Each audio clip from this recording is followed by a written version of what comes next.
Hello and welcome to the Weekly Stuff Podcast with Jonathan Lack and Sean Chapman. We are here as always to talk about stuff. This week the big topic being Metal Gear Solid. Metal Gear? The extremely strange series of games published by Konami, made by Hideo Kojima. As he will let you know about 1 billion times when you play his games. Yes, and obviously... Written, directed, created, designed, produced, dreamed up by, loved by Hideo Kojima. Indeed. There will even be flashes of the Hideo screen in the middle of some of the games to remind you that it's Hideo. Or you rescue him in 3 different Metal Gear games. And you rescue him twice in one of them. In a very emotional moment, too. Yes. In any case, this week saw the release of Metal Gear Solid 5, The Phantom Pain. We will be talking about that a little bit on today's show in spoiler-free terms, so if you haven't played the game yet or haven't finished it yet, don't worry. We're very close to finishing it, but as you'll hear, the end game gets a little frustrating. Finishing it is like a weird concept, because kind of like with Peace Walker, the previous entry, it has 2 different credits. Like you have your credit sequence, and then you have your... Okay, this is the real ending of the game they have to get to, credit sequence. So what we're going to do on the show today for our main topic is we're going to look back over the history of the Metal Gear series. We had been planning on doing this anyway, so while we are trudging through the Phantom Pain, we're going to talk about the history of Metal Gear. We're going to talk about all the games we have both basically played or, in your case, watched through some of them. Yeah. Or in your case, kind of just watched through some of them too. Very true. With 4, I don't think the experience of YouTubing it versus playing it is all that different. I don't think so either. It's really the screen size. That's about it. Anyway. In fact, in some ways, just watching it may be a superior experience. Yeah, because you just know, okay, I can be doing something else instead of thinking, am I going to have to pick up my controller now? Yeah. Exactly. No. And then like that for 7 more hours. Yeah. Alright, anyway, we will talk about Metal Gear Solid. Last time on the podcast, we kind of talked around it a little bit, but we agreed we want to do a whole episode. Yeah. So it deserves it. It deserves it. So we've been away for about 2 weeks, so that's a small... I think we're getting better on the gap size here. That was mainly because school started again, and shit happens, and you gotta... Even if you know what your schedule is with a new semester in college, no matter how many times you do this, you don't really know what your schedule is. Yeah, it's a unique experience every time. Like, every schedule has its own... It has its benefits and it has its drawbacks. Yes, I think we've settled into it. Any stories from the first couple weeks of school? Anything good? No, not really. Nothing really exciting, no. Yeah. What about you? No, I do find it funny, the evolution of the weird evangelists outside of the UMC. Sure, yeah. And how they're at this point saying churches... There was a guy with a sign that said churches are the mark of the devil. And it's like, I don't know where the evangelism gets to the point of churches are bad, seek Jesus elsewhere. I'm like, aren't churches where... I don't know, I don't get it. It's to the point where it's so eccentric that you don't even know what they're there for anymore. Right. Like there are some evangelists that you're like, okay, this is just like someone who is an extremely devout Christian who's just espousing their beliefs. Or like, this is someone who very believes on one side of like the abortion debate or the other, and they're espousing their beliefs. And it's like, you just run into some people, you're like... I don't even know what you're saying. Like, I don't know what you're fighting for. I don't know what you're arguing for. Like, you're so out there.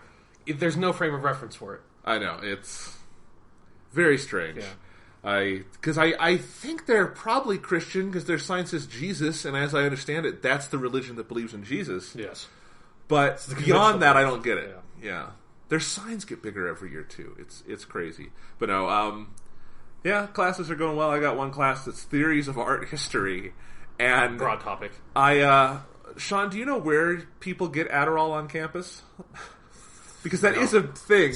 And I think... Yes, I know that's a thing. I'm going to need it because it's about 100 pages a week of the most boring readings I have ever encountered. And I like reading. But this is... Ugh. Anyway. We'll talk after the podcast. Talk after the podcast, I know. You can talk to some people for where we can get to... Okay. I was thinking, so I have an avant-garde film class, and it just made me think, like, I don't really have any stories from it so far. It's a great class. This teacher has very similar taste to me, I think, in what kind of avant-garde film we're watching. Yes. So it's not weird, I don't know, penis erection films or something. I mean, every film is a weird penis erection film when you get down to it. Yes. I've taken some classes about, like, psychoanalysis and stuff. I know, that's what it's all about, Jonathan. It very much is. No, I had to read a whole piece by Jung on his discovery of the phallus in his dreams as a child. It was very interesting. I wrote a paper on it called The Haunting of the Phallus. Nice. So it was fun. Anyway, but I was thinking, later this year, because we're both graduating. Yes. I'm going to have to do an episode where I just talk about the weirdest films I saw in college. That's a good idea for an episode. Because I know I've mentioned them and talked around them on the show, but we've never gone into detail on, like, the fucking and eating people film. Yes. And I'm not going to tell you what the fucking and eating people film is. So, because when we get there, I want you to have, what is the fucking and eating people film? And I will tell you in a couple of months. Yeah. Yeah. That'll have to be an episode. Yes, it will. Alright, well anyway, let's see what else is going on in the world.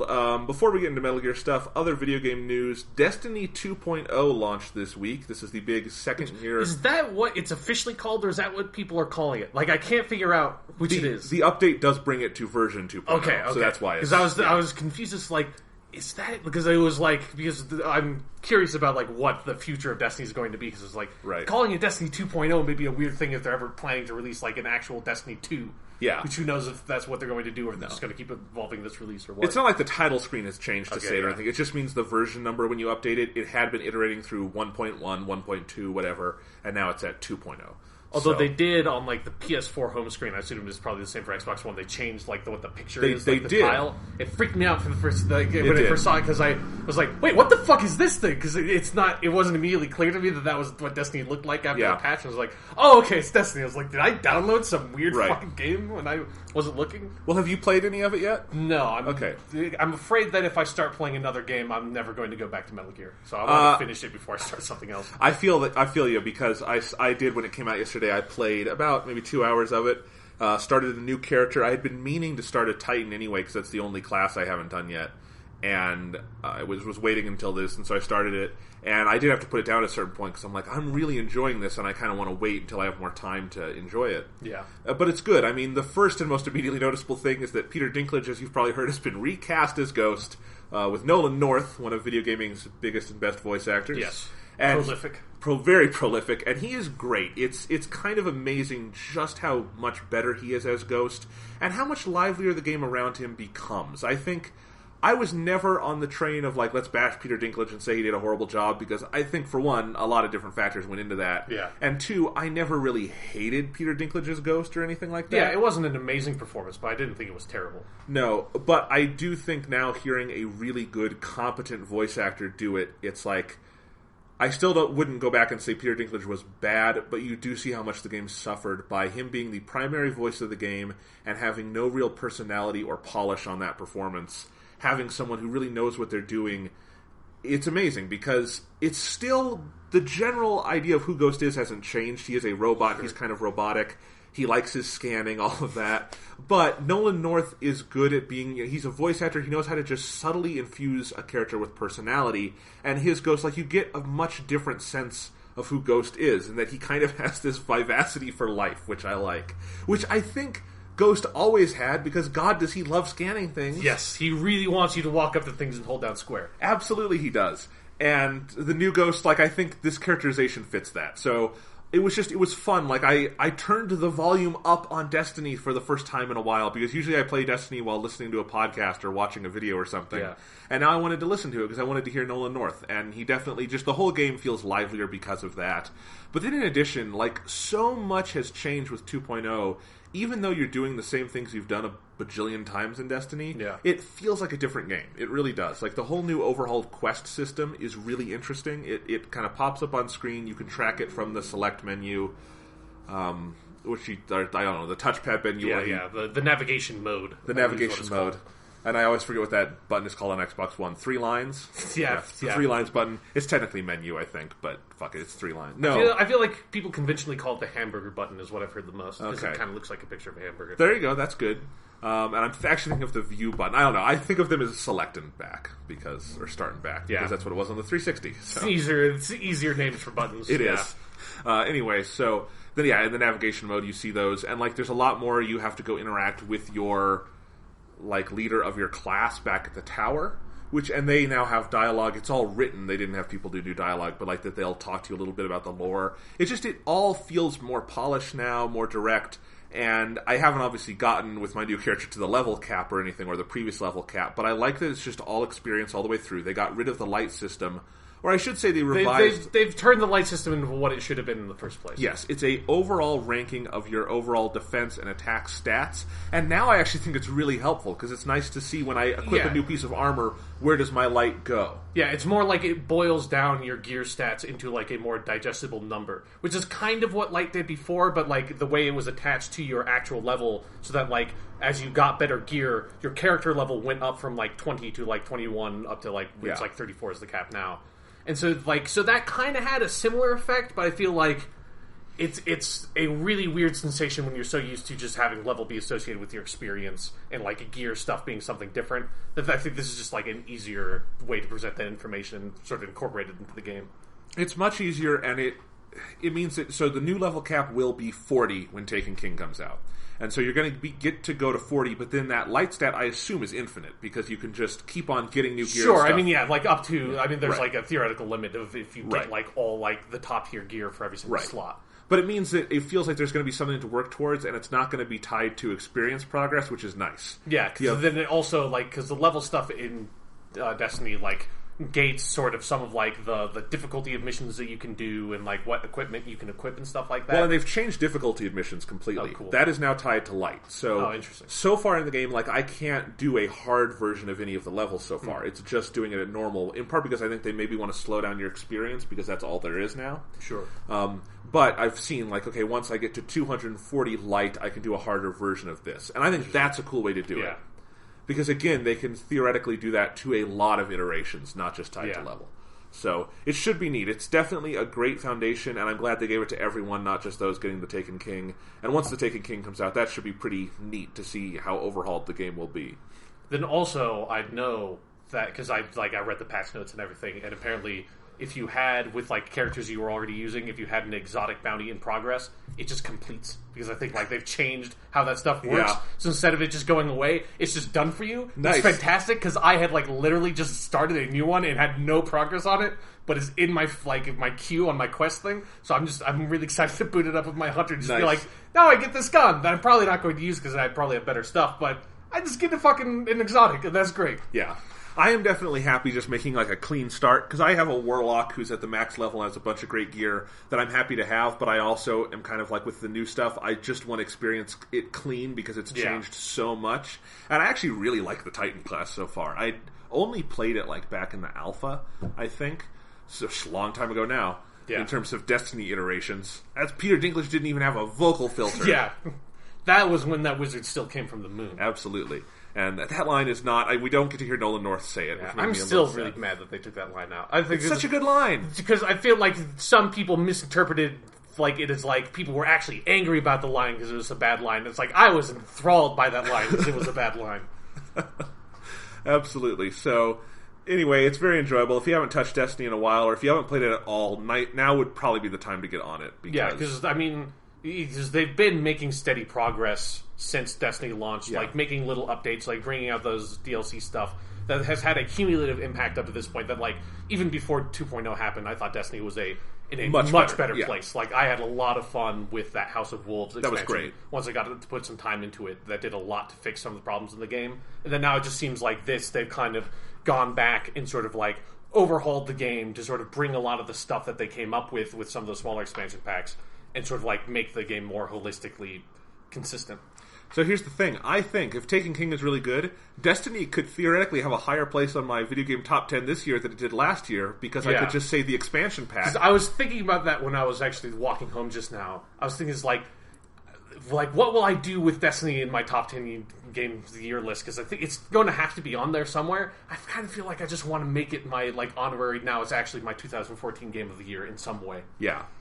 Nice. That's a conversation we'll have to have. Well, because it's always like, where do we put expansion packs? And last year you had Last of Us Left Behind. Yeah. Which is different, because that's a separate DLC. Yeah, this is more like the game has just like evolved in the way that an MMO does. But frankly, this has been such an abysmal year for video games so far. I don't... I completely disagree. I mean, because you haven't played most of the games that I've played, but like for me, I think like this is an astounding year for video games. Okay. That there are 3 games I've played this year that most years would be my game of the year. Well, that's cool. That's good. And Witcher 3, Bloodborne, and Arkham Knight are all like really fucking good games. Well, I should probably play those at some point. I mean, I played Arkham Knight. Yeah. It's just Arkham Knight is the only game I've played this year I wasn't massively disappointed in. And I was the opposite. I was massively impressed by it, but still, it was, I don't know. Mario Maker comes out tomorrow, and I am super excited for that. That game looks so much better than it has any right to be. Yeah. So I'm very psyched for it. Anyway, well, we will talk about that next week. So the other Destiny news is that Marty O'Donnell, who was the composer at Bungie, obviously a god among video game composers, the work he did on Halo in particular, just magical. Not even just like music composition, but like the stuff that he and his team did for like incorporating music into the game, the way that like different tracks and stuff come in dynamically was really significant. Yes, and as you'll remember, a couple months before Destiny launched last year, Marty O'Donnell was fired without cause from Bungie. His lawsuit against the company resolved this week, and because of that, we've got a bunch of new details on his firing, but also how Destiny came to be the way it was. And basically, it's what we all thought, which was this whole thing was a massive clusterfuck between Activision and Bungie, and that Marty O'Donnell had basically his own ideas on what the game should be. Activision was interfering quite a bit on the musical level, and then I think there was some internal push and pull on what the story was going to be. We know, what's the name of the story guy? Joseph Staten. Joseph Staten basically left Bungie, but it sounds like he was also kind of forced out in a certain way because he had ideas for what the story would be, and as we know, the final launch version basically didn't have a story, or it had the barest remnants of a larger story. Yeah. However you want to phrase it. There were suggestions of a story. There's a really compelling world built and not a narrative to take place in it. That's a good way to put it. And so it really sounds like... And because Joseph Staten and Marty O'Donnell were two of the big guys at Bungie. Yeah, I mean, they've been there forever. Since like pre-Halo days, you know? Right. And so it really does sound like in the making of Destiny, that company kind of had to tear itself apart and rebuild itself. And then I think that was reflected in the game, which came out not being, I think, what anyone wanted out of it. And they've slowly kind of rebuilt it into something, and it was good at the start. It had a lot of it was good, but it was very disjointed in a lot of different ways, and it didn't have like a strong, like cohesive sense of itself. That like now it feels like it's really developing that. Yeah. So, I mean, what do you think about this news? It's interesting. I mean, it's not super surprising to me because it seems like. Bungie was in a transitionary phase regardless because they used to be owned by Microsoft and stuff with when they were working on Halo. Then they got their independence and they made the deal with Activision so that they would be able to make Destiny. It seems like maybe like some of the people working at Bungie were hoping that their deal with Activision would give them more of that sense of independence that they really wanted, and it seems like that did not happen. No. Which is, frankly, I think what a lot of us were predicting when they made the deal with the devil. Activision. I mean, God, when that was announced, was Activision more hated than EA or less? Probably because that was a long time ago. Because I think that was not actually that long after like the Infinity Ward stuff, or like Infinity Ward imploded after Modern Warfare 2. Yeah. Because now it's definitely EA is much more hated. Yeah, but because Activision kind of just like stays in the background and just puts out Call of Duty every year. Like that's like Activision doesn't do that much else other than now it's like a Destiny game. But Guitar Hero Live. Oh, right, yeah. Bringing back full motion video! Music games are coming back all of a sudden. I love how, like, Guitar Hero Live and Rock Band 4 are both, like, coming out at the same time. Because it's like, how does this happen? Like, how did, how did one of you guys not, like, get the jump on that first? How did you both, like, simultaneously were working on these projects? And have you seen the pricing on those? No. It's insane. Like, if you just want the guitar with the game, it's almost $200. Shit. And if you want the game on its own and you're buying it for Xbox One, for instance, it's $80 because you have to get it with a special adapter. The PS4, I guess they were able to, because it's all Bluetooth, and the PS4 still has Bluetooth, but the Xbox uses all that proprietary wireless. So the whole thing, and if you want the full band thing, it's like $300. Yeah. So it's way more expensive than it even was. Yeah, but rhythm games are weird. Rhythm games are weird. They're bringing them back. I'm curious to see how that works. I don't think it's. I think Rock Band might do well. That Guitar Hero Live thing looks alienating to everyone. It's just. There's a certain charm to having your like weird FMV parts to that game that I'm kind of into. The era of the Sega CD is coming back. Yes. All right. Well, anyway, so that's Destiny news. Any other video game stuff going on?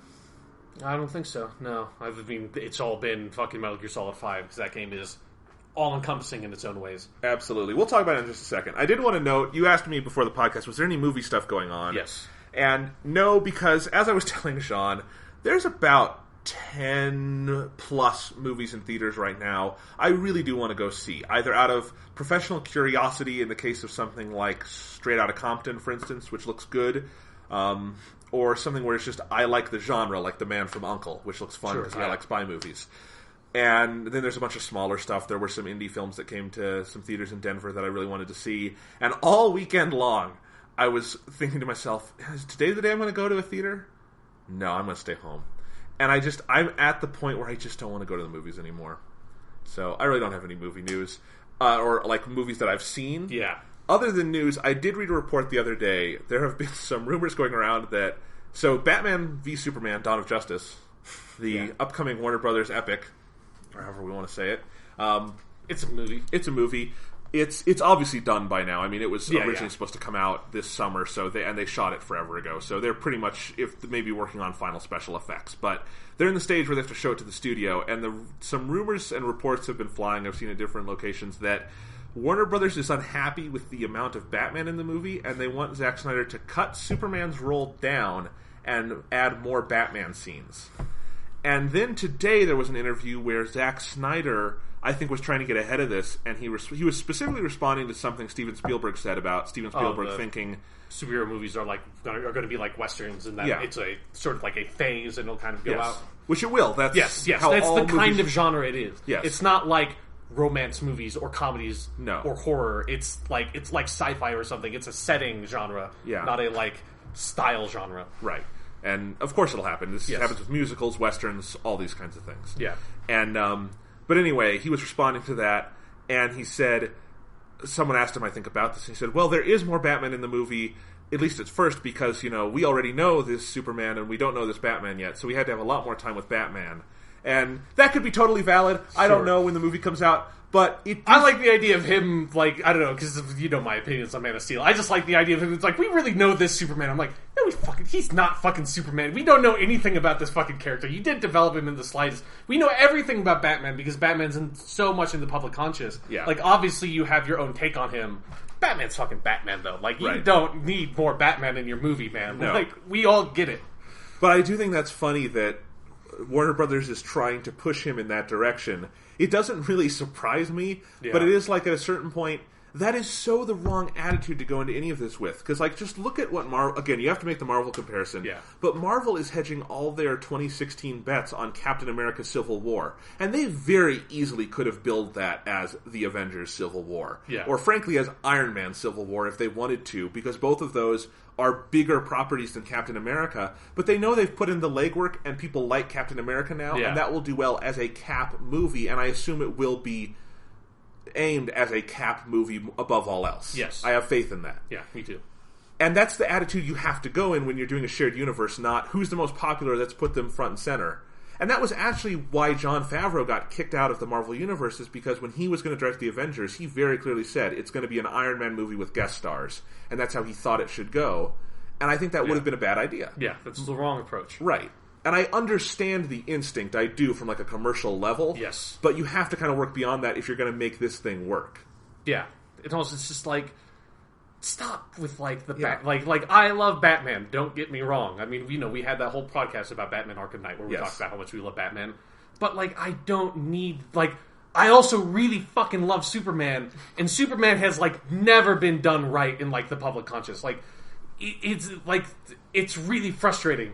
And I want a really good I want a Superman movie that I can stand next to and be proud of. That's not just Superman the motion picture. And then that also comes with the caveat of like the ending is like one of the worst endings to any movie I've ever seen in my entire life. Like, I just want a Superman movie that I can point to the way that like Batman fans can point to like The Dark Knight. Be like, this is a really fucking good movie with this, that makes a really good use of this character that I can just like unequivocally love, and I'm fine with it. Yeah, I want that fucking Superman movie today. It's just, and Man of Steel was really not that, and it just feels like, but it felt like they could have made a really good sequel to that movie. It's like, it's clear that Zack Snyder's at least receptive to the complaints that people have about it, based on like the stuff that's going to be in Batman v Superman, but fucking shoving Batman into the Superman movie is not going to make it a Superman movie. It's going to make it a Batman movie. That's why his fucking name is on the title first. Yeah. That's too bad. Well, we'll see. I find that report funny because it's like, even internally, there's no real sense of who's doing any of this. There've actually been a bunch of reports all summer long. The Hollywood Reporter did a whole report on how the whole DC thing is having a ton of problems right now because unlike Marvel, which has kind of a central brain trust, it's really Kevin Feige at the top, kind of like a TV show. You have your executive producer, showrunner, and then they hire writers and directors, but they oversee everything. Yeah. Marvel is very much structured like that. DC...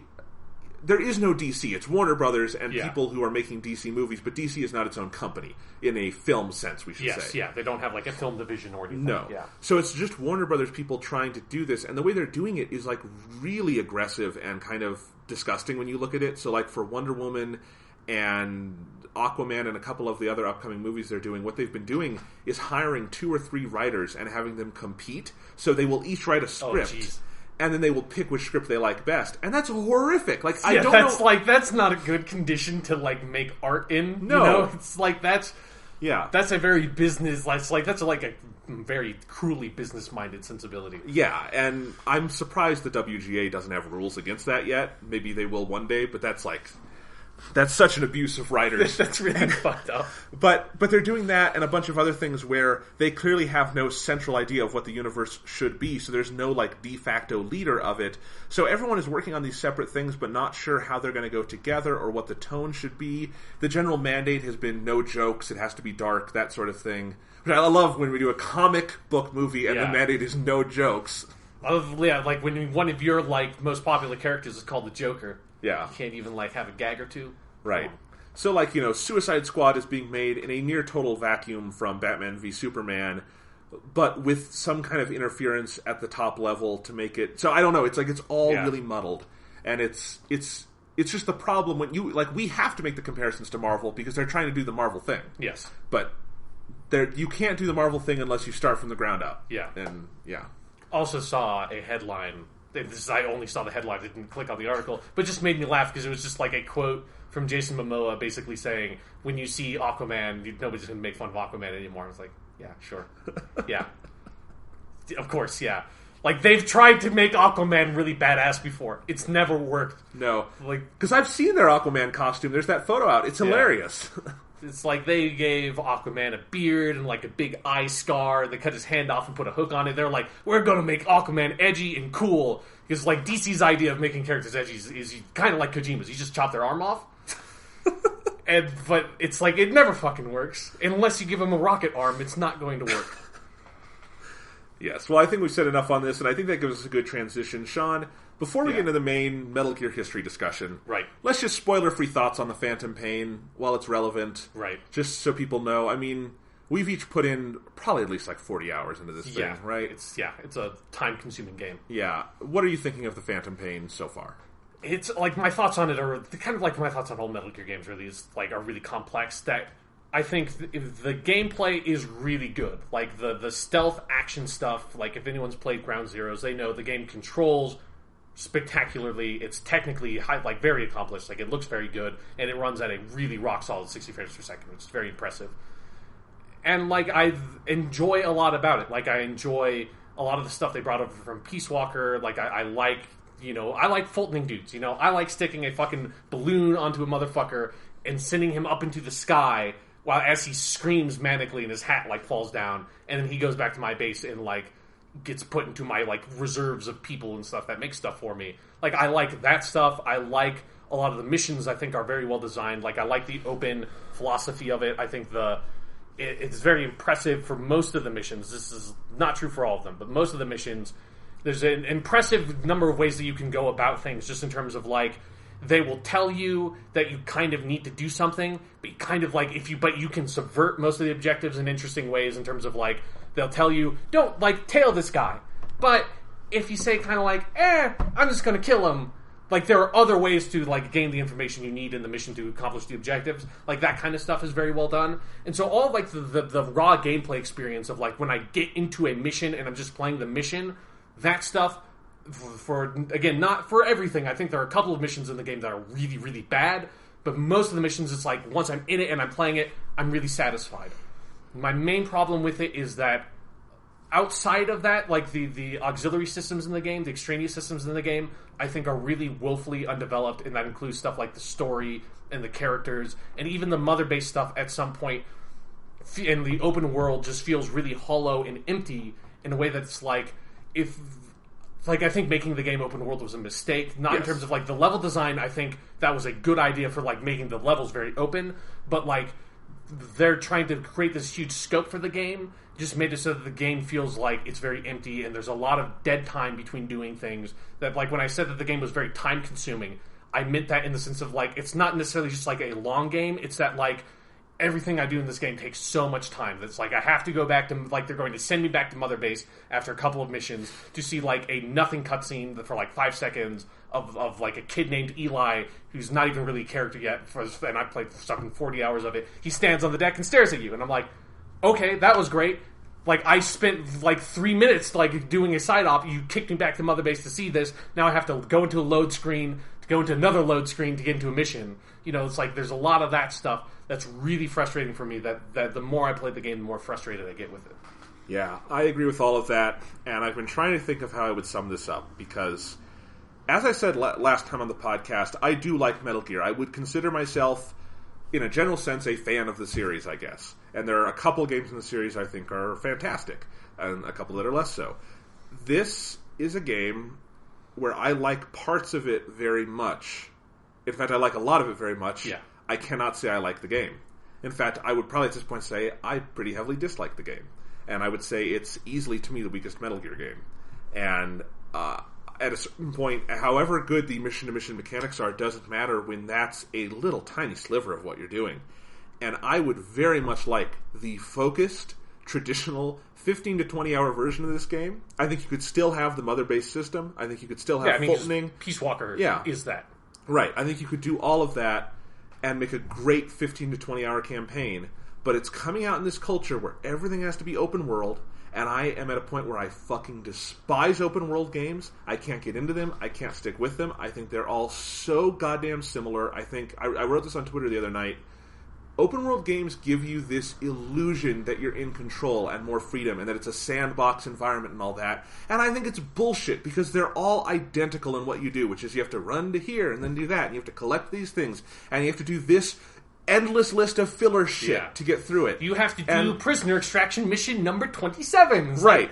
Great. And every mission in the game is already a prisoner extraction mission at some level. And I can't separate these thoughts because, while I think Metal Gear is a particularly heightened version of the bad open world problem, it is a problem that's just in games right now so pervasively that I think of it as just part of the overall culture, and that, you know, maybe if I hadn't played Dragon Age last year, and maybe if I hadn't tried playing Shadow of Mordor, and maybe if I hadn't played a really good open world game earlier this year in Arkham Knight, I would probably enjoy Metal Gear more, but it's the general fatigue of this genre, especially when it's done really haphazardly like it is here. Like, I don't think it works with Kojima's general sensibilities at all. And I think, if nothing else, Kojima has proven himself to be a pretty good just developer of gameplay, and I think this really kills a lot of that sense of momentum he gets in the other games. Sure, yeah. Where you can get really into a section of, you know, Metal Gear Solid 3, like the whole journey up the mountain near the end of Metal Gear Solid 3 to get to the base. Yeah. That's a great, like, sustained push in that game that I love, and I don't feel any sustained sense here because the longest you'll get is maybe one mission that's fairly lengthy, and you'll get to do a lot in it, and then it's, I have to get in the helicopter, or I have to run to the helicopter, or I'm going to do some side ops, but to do side ops, I'm going to have to find a way to traverse this giant, endless map that has a bunch of mountains in it that stop me from getting where I want to fucking go! The Afghanistan map, like the open world map, of which there are two open world maps. Yeah. There's the Afghanistan map and the Africa one. I think the Africa one is fine. I mean, it has the problems that, like, of it being, like, really empty, but it's, like, at least it's kind of small and you can get around it. The Afghanistan map is, like, one of the worst designed open world things I think I've ever seen in any video game ever. It's, like, it's the biggest fucking joke of, like, it's just a huge labyrinth. But you're in this huge, open, expansive, like, mountainous, rocky, beautiful Afghanistan area, but everywhere is just, like, you are in this little valley with a road, that there's an outpost like every mile on this road. It's like, and that is the entire fucking map is just like a series of those valleys. Like it's designed like, I don't know, like almost like London in terms of city streets, but there are no buildings, so it doesn't make sense, you know? It's like all curves and shit. It's not just a grid, but it's still like, if this was like a cityscape, I would be fine with it being designed like this. But the fact that it's like this open, empty wasteland, but everywhere is just a corridor. It feels like it's an N64 game or something that for some reason it's like trying to keep you boxed in so you don't see like the mesh like behind the wires or something. Right, and it's why I wanted to talk about the Phantom Pain before we go into the history of the series, because I think if you go back to like Solid 1, on to now, you see what Kojima's sensibilities are and how those work with his storytelling, and at the game's best, I think it's a really nice melding that is immersive and cinematic in the way it aspires to be. And this game is nothing. It's trying to be cinematic in moments and succeeds at the beginning, and then that goes away. Yes. But then it's either like all gameplay to the point of being empty, or you'll have stretches that are just sort of all dialogue where nothing's really happening, like you explained, like those empty cutscenes, basically.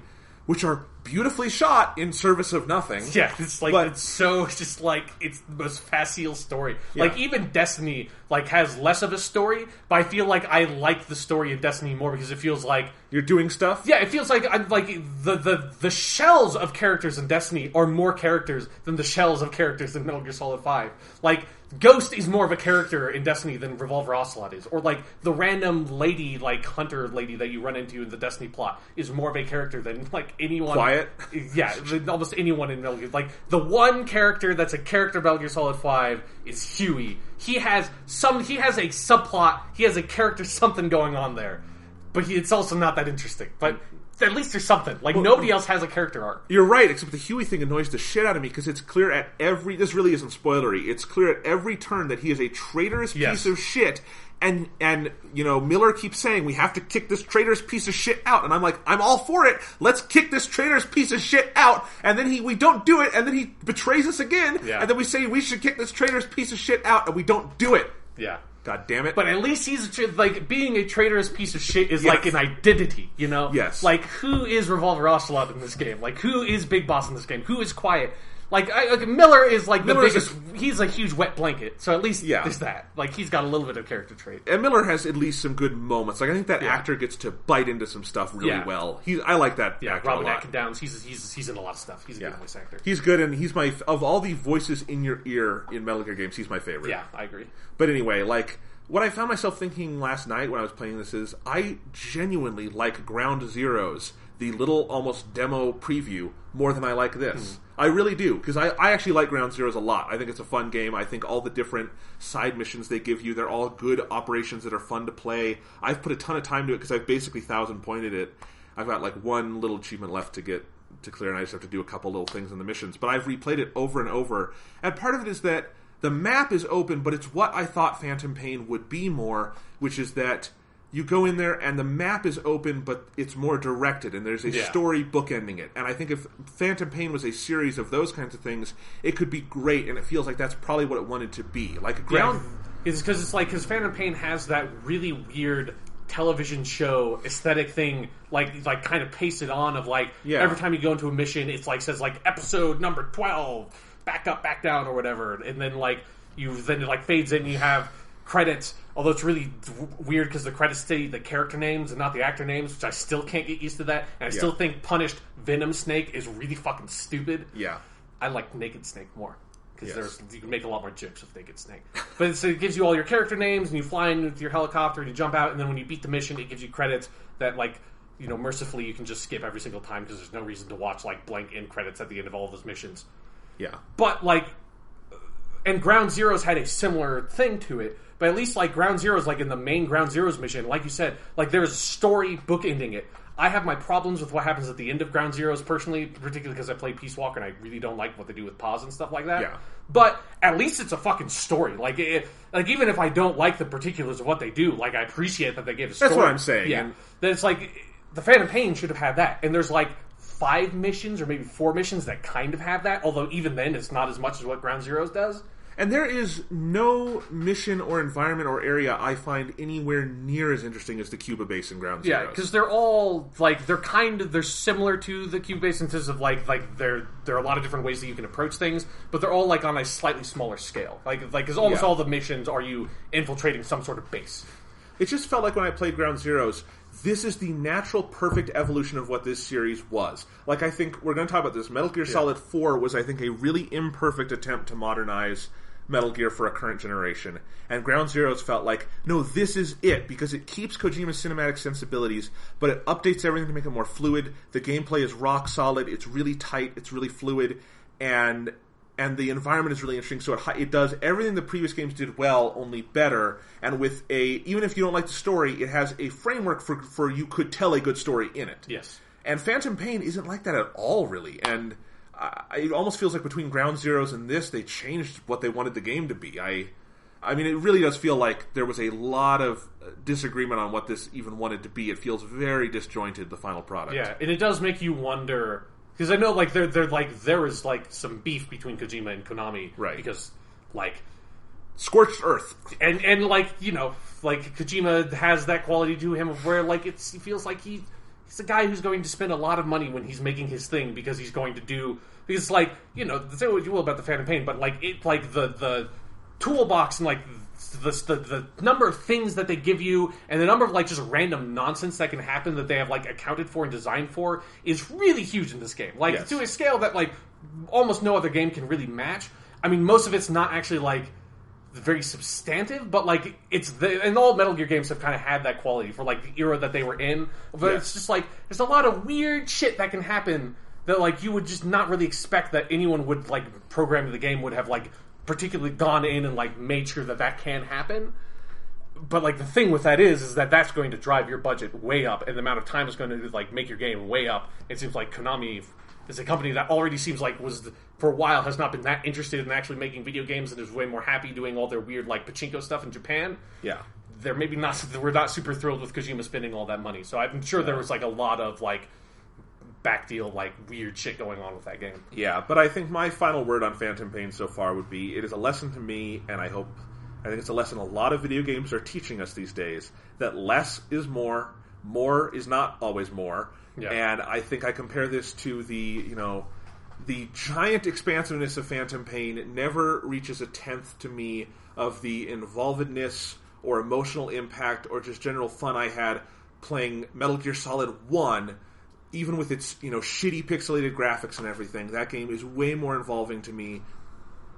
And the bigger we've gotten, I think the further we've gotten from that core. And I think that's true of a lot of games these days. So yeah, something where like I think we'll like save this for the full Metal Gear Solid 5 discussion, or maybe even just like a Game of the Year thing. Yeah. But like I think if you look at Arkham Knight and you look at The Witcher 3 and then you look at Metal Gear Solid 5, I think Arkham Knight and Witcher 3 are two games that show two different ways of doing open world games really, really well. In terms of Witcher 3 being like a very story-based experience that like uses that as a crutch to get through the sort of like the open world problems of like pacing and all that nonsense. And then Arkham Knight has an open world but manages to reel it in and make it really focused. Metal Gear Solid 5 doesn't manage to do any of those things in the slightest. Like, it fails spectacularly at doing both of them.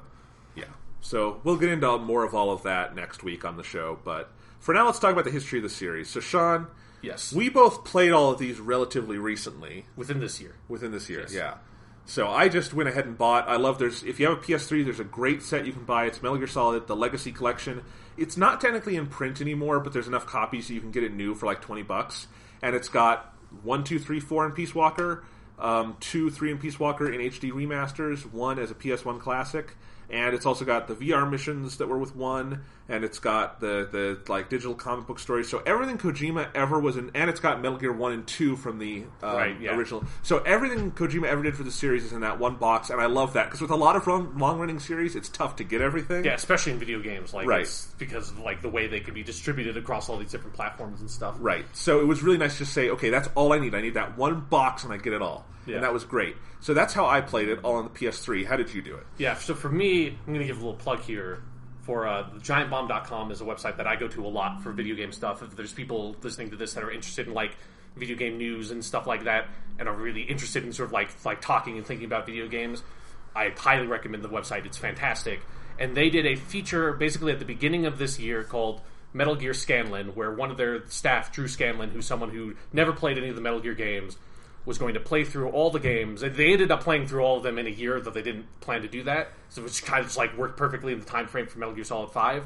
So they started with Metal Gear Solid 1, and he played it with another staff member, Dan Reichert, who's a huge fan of the series. And was always someone who's really fascinated by Metal Gear on the outside, and like knew a lot about it from like absorbing information from the periphery. It was something that just seemed so weird and fascinating that like I've retained that information really well in a way that like, you know, I hear about like Game of Thrones nonsense all the fucking time, but I don't remember any of it because I don't really care that much. But I would hear some like random thing about like, no, dude, Liquid Snake's arm gets, like, grafted onto Revolver Ocelot and he becomes Liquid Ocelot. Like, I heard that sentence probably, like, once when I was, like, 14 or something. That has stuck with me. I have known that plot point for, like, most of my life, having never touched any of the games. So, when they did that feature, I was like, okay, like, I'm not, like, I was dabbling with the idea when Metal Gear Solid 5 was, like, on the horizon of, like, maybe I'll give it a shot. And then, because, like, all that HD collection stuff was out, and it's like, and I kind of backed away. But when they decided to do that, it was a very easy way, and like not free because I should say the feature is a subscriber feature for Giant Bomb, but it's not an expensive thing. But if you want to watch it, like you have to, it's like $5 a month or something. I actually really love sites that have something like that because that means the content is better. Yeah, and you don't have to like worry with that like ad stuff. Right. Yeah, it's a really good model. So like not entirely free, but like you know I don't have to like. If you're a fan of Giant Bomb, it's worth it. Yeah, so. Exactly. Like I already have the subscription anyway. So watch that series with Metal Gear Solid 1. Thought it was like it's a very interesting thing. Like all the Metal Gear games, I don't love any of them. I really like Peace Walker. We'll talk about that. But like, fascinating. Like my feelings about Metal Gear, I feel like have not actually changed from when I have never touched a Metal Gear Solid game to now that I've finished the entire series. I feel the exact same way about it. That it's like it seems stupid and like really like stupid in some good ways, stupid in some bad ways. And just, like, really fascinating. Like, I would not call myself a fan of Metal Gear. I would call myself, like, an invested observer of Metal Gear. That's like, I want to know what happens. I want to be along for the journey. But I can't give myself to it because it's just, I can't. But I really enjoyed watching that with Metal Gear Solid 1. So then I just kind of, like, wanted to keep on going with it. So I got the HD collection for my Vita, which has Metal Gear Solid 2 and 3. And I played those. And then I also watched the Metal Gear Scanlan features when those came out for those games.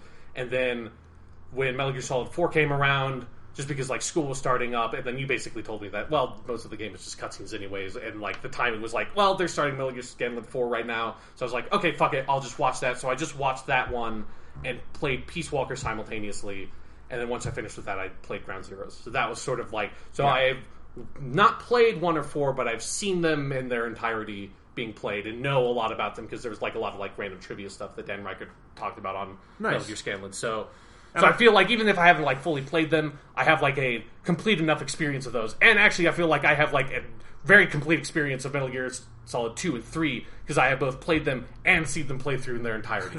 Nice. Well, I should also back up and then say what's my experience with the series. I just knew them by reputation. I really didn't know or understand any plot points. I didn't know the difference between Big Boss and Solid Snake. I had heard all that and it just confused me. And then actually it was Ground Zeroes came out for free on Xbox and I played it just on a whim and enjoyed it. And I was like, but I don't know what's going on, so I want to play the series.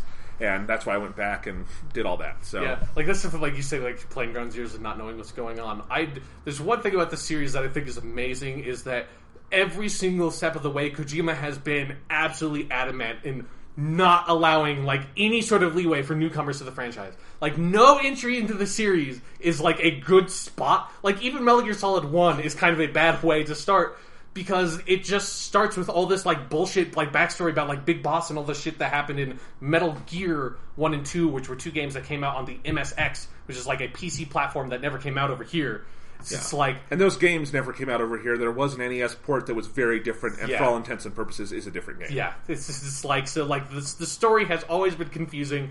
Like the story has always been completely impenetrable for anyone getting into the series. Like it's a series that it is, I feel like, almost required for you to spend like an hour on Wikipedia before you get into it. Of just being like, what is anything? Like, what is Foxhound? Who the fuck is Big Boss? Who is Master Miller and Campbell? Like, all these characters that they just introduced to you. And, like, Gray Fox, like, you're supposed to know these people. Yeah. Well, let's go ahead and talk about the games. Spoiler warning from here on out. If you somehow don't know the plots or don't want it spoiled, not that you can really spoil Metal Gear, I think, because it's weird. But we're going to talk about the games in order. We'll start with Solid 1. Yeah. And I would say Solid 1... is an okay starting point because I do think it's the place that you have to start if you're going to start because nobody's going to play the MSX games. Right. I mean, I actually did boot them up on my PS3 and they're really nice looking and nice sounding and everything, and I think they would probably be fun to go through, but they are very old. Yeah, and like the way storytelling was in games back then, Right. like you're not going to get the story that you want. Like I Right. feel like I don't want to play those games because I don't want to see that story actually play out, because that's actually the story that I'm kind of the most interested in all the Metal Gear lore. And it's like I don't want to see it in this like shitty, like old video game way that it's going to be the worst fucking story ever. There's no way it can live up to my imagination of those events. Right. So, but like I think Metal Gear Solid is just, it's like an action movie that has, a pre-existing universe. And so, for instance, you don't know who Master Miller is, but I kind of like that you're just immersed in the world and you just get what the relationship between him and Solid Snake is. You can infer it. I think you can infer Big Boss and those things. And I kind of like that they drop you into that. But I'm going to give my overall thoughts on Solid 1, because I did play it, and Solid 1 definitely today requires a certain adjustment period, because I think with any game on the PS1, even the greats like Final Fantasy VII, they just, there is an awkwardness to the technicality of them that you have to get used to when you're replaying them. But like with Final Fantasy VII or some of these, I really do relax into it after a couple hours, and I think Kojima's sense of cinematography is there from the beginning, his sense of style and dynamics and all of that is there. It's a well-told story, I think. For the most part, there's some wonkiness near the end, as there often is in Metal Gear. But then I think the most impressive thing about Solid 1, and it's something I think 3 does in emulating a James Bond movie, is Metal Gear Solid 1 is like the great 80s or 90s action movie as a video game. Sure. And it really does feel like an interactive action movie where you get to see the story parts, but then you're the hero when you have to do the stealth. And the stealth is actually pretty developed for the time, and I think even now it's kind of fun to play through. And there are obviously limitations, like you can't aim down sights or do first person or anything like that in that game. You can look first person, but you can't shoot first person. Yeah.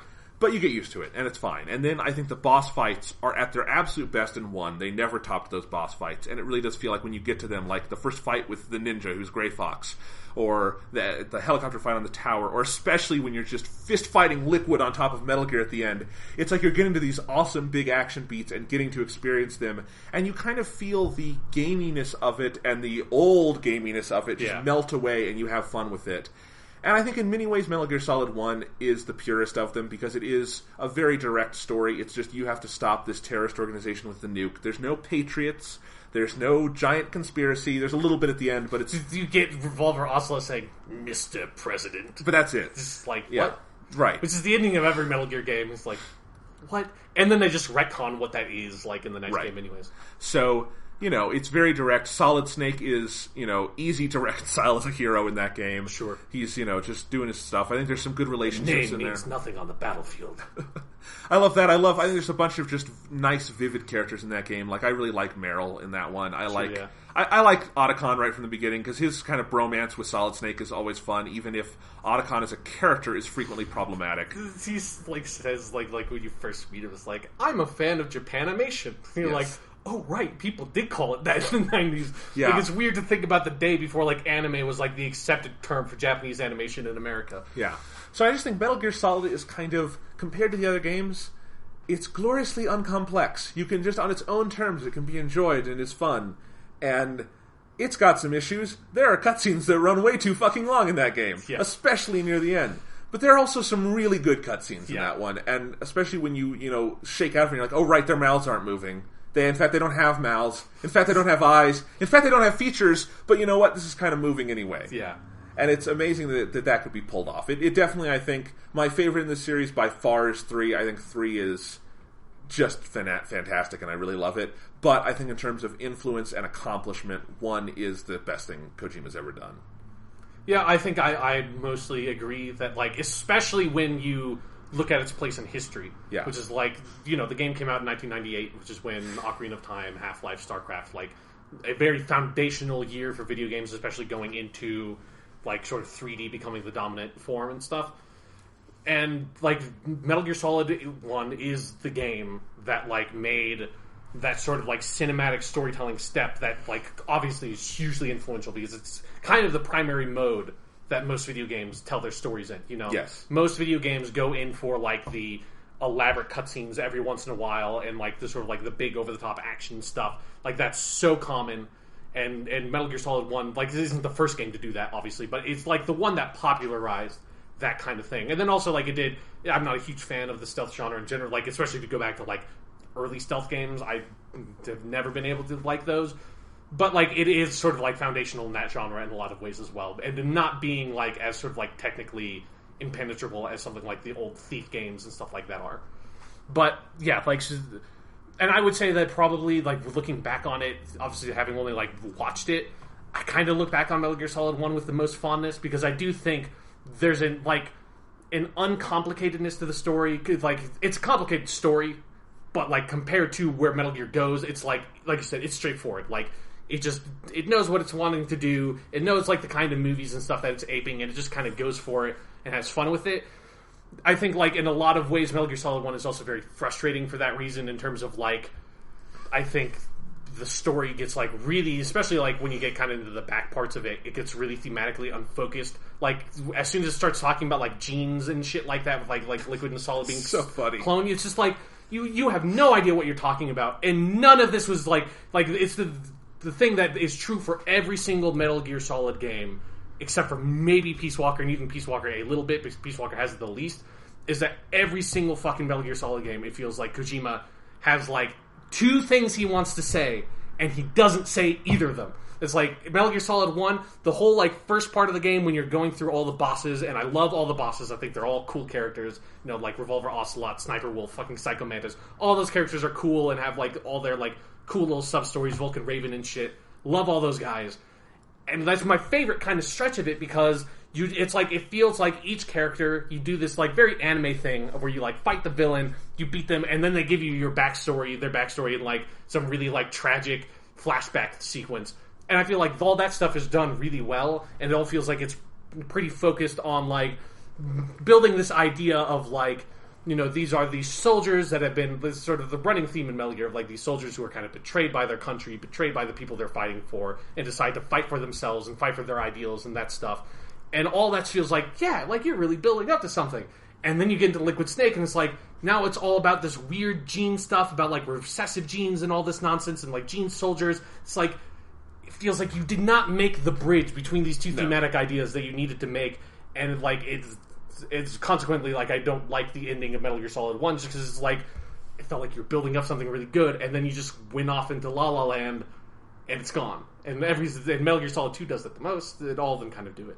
But yeah, I do think that Metal Gear Solid 1 has the best characters. I think the Solid Snake is a goofy, silly fucking character, because he feels like there's too much Kojima in him, in the sense that, like, Solid Snake just feels like he is a huge fucking nerd to me, because all the time he's saying this bullshit, like, movie hero lines of stuff like, names mean nothing on the battlefield.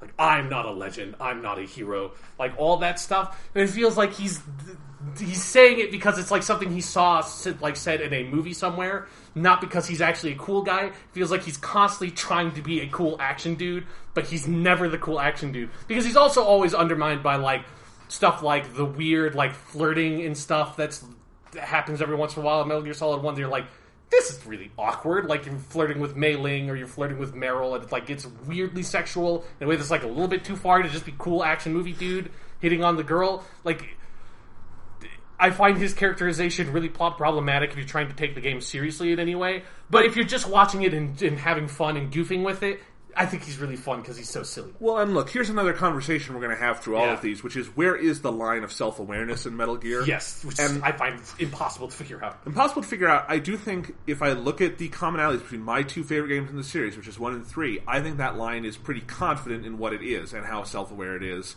and that, you know, in 3, Volgin is not meant to be taken as seriously as, you know, the real antagonist of the game, which is the boss on some level, who you learn is not. The real antagonist of the game is the times. It's the era we live in, Jonathan. But I do think the self-awareness is there on that, and I think in 1 it very much is there. I think, you know, even when it gets serious with the gene shit at the end, I think it's over the top in a way that it's meant to be over the top. I don't think the bridge is made right. I agree there's transitional problems there.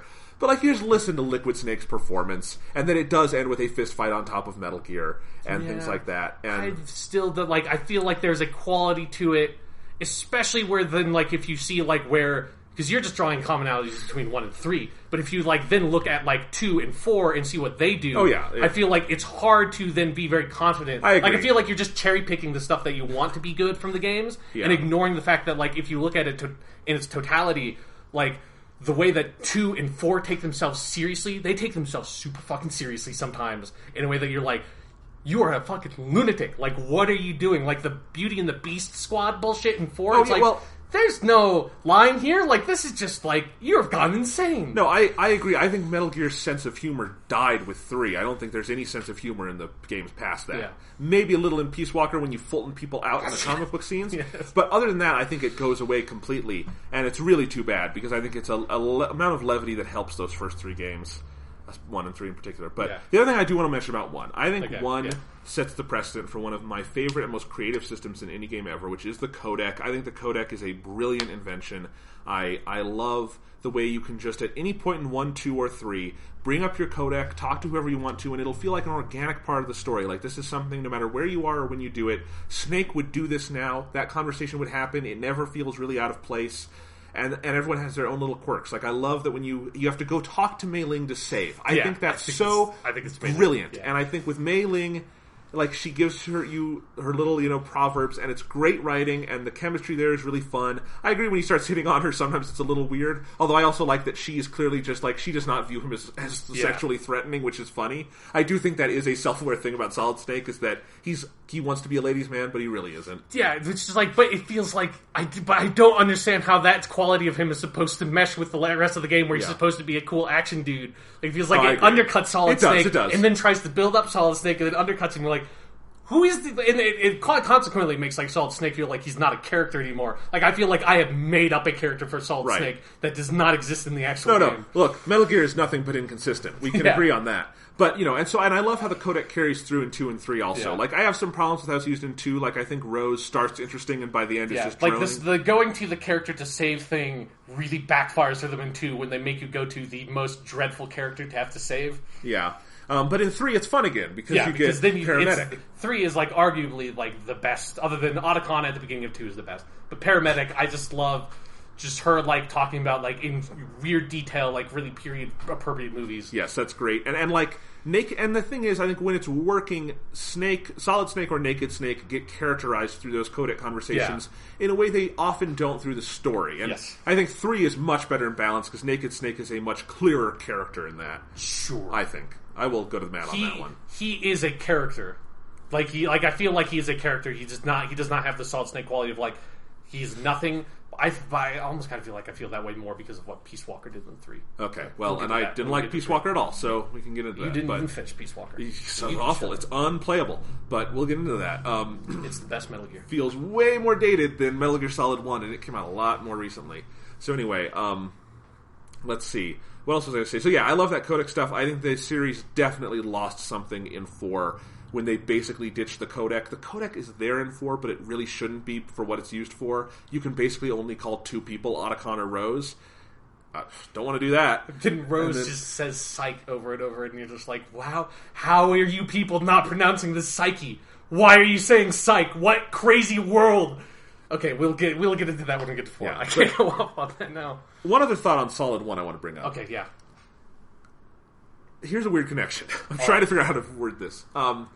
Metal Gear Solid 1 made me appreciate one of my favorite games of all time more, and that's Halo Combat Evolved. Sure. Okay. Here's the comparison I want to draw. I think it is astounding that it was 3 years between Metal Gear Solid and Halo Combat Evolved. Yeah. I think that is the most astounding thing about, like, maybe I've ever learned about video games, because you look at Solid 1, and I think that definitely had some kind of influence on Bungie and Halo. Yes, no, like, I was almost, like, thinking of bringing up Halo when I was talking about cinematic storytelling, because Halo absolutely has that quality. Absolutely, and I think the way Metal Gear Solid 1 has just this fantastic ending, and I don't think it'll fully come across if you're just watching it, but if you're playing it, going from that fight with Metal Gear Rex to fist-fighting Liquid Snake to driving the hell out of there, and coming out with, your Jeep, which is very much like the Warthog scene at the end of Halo.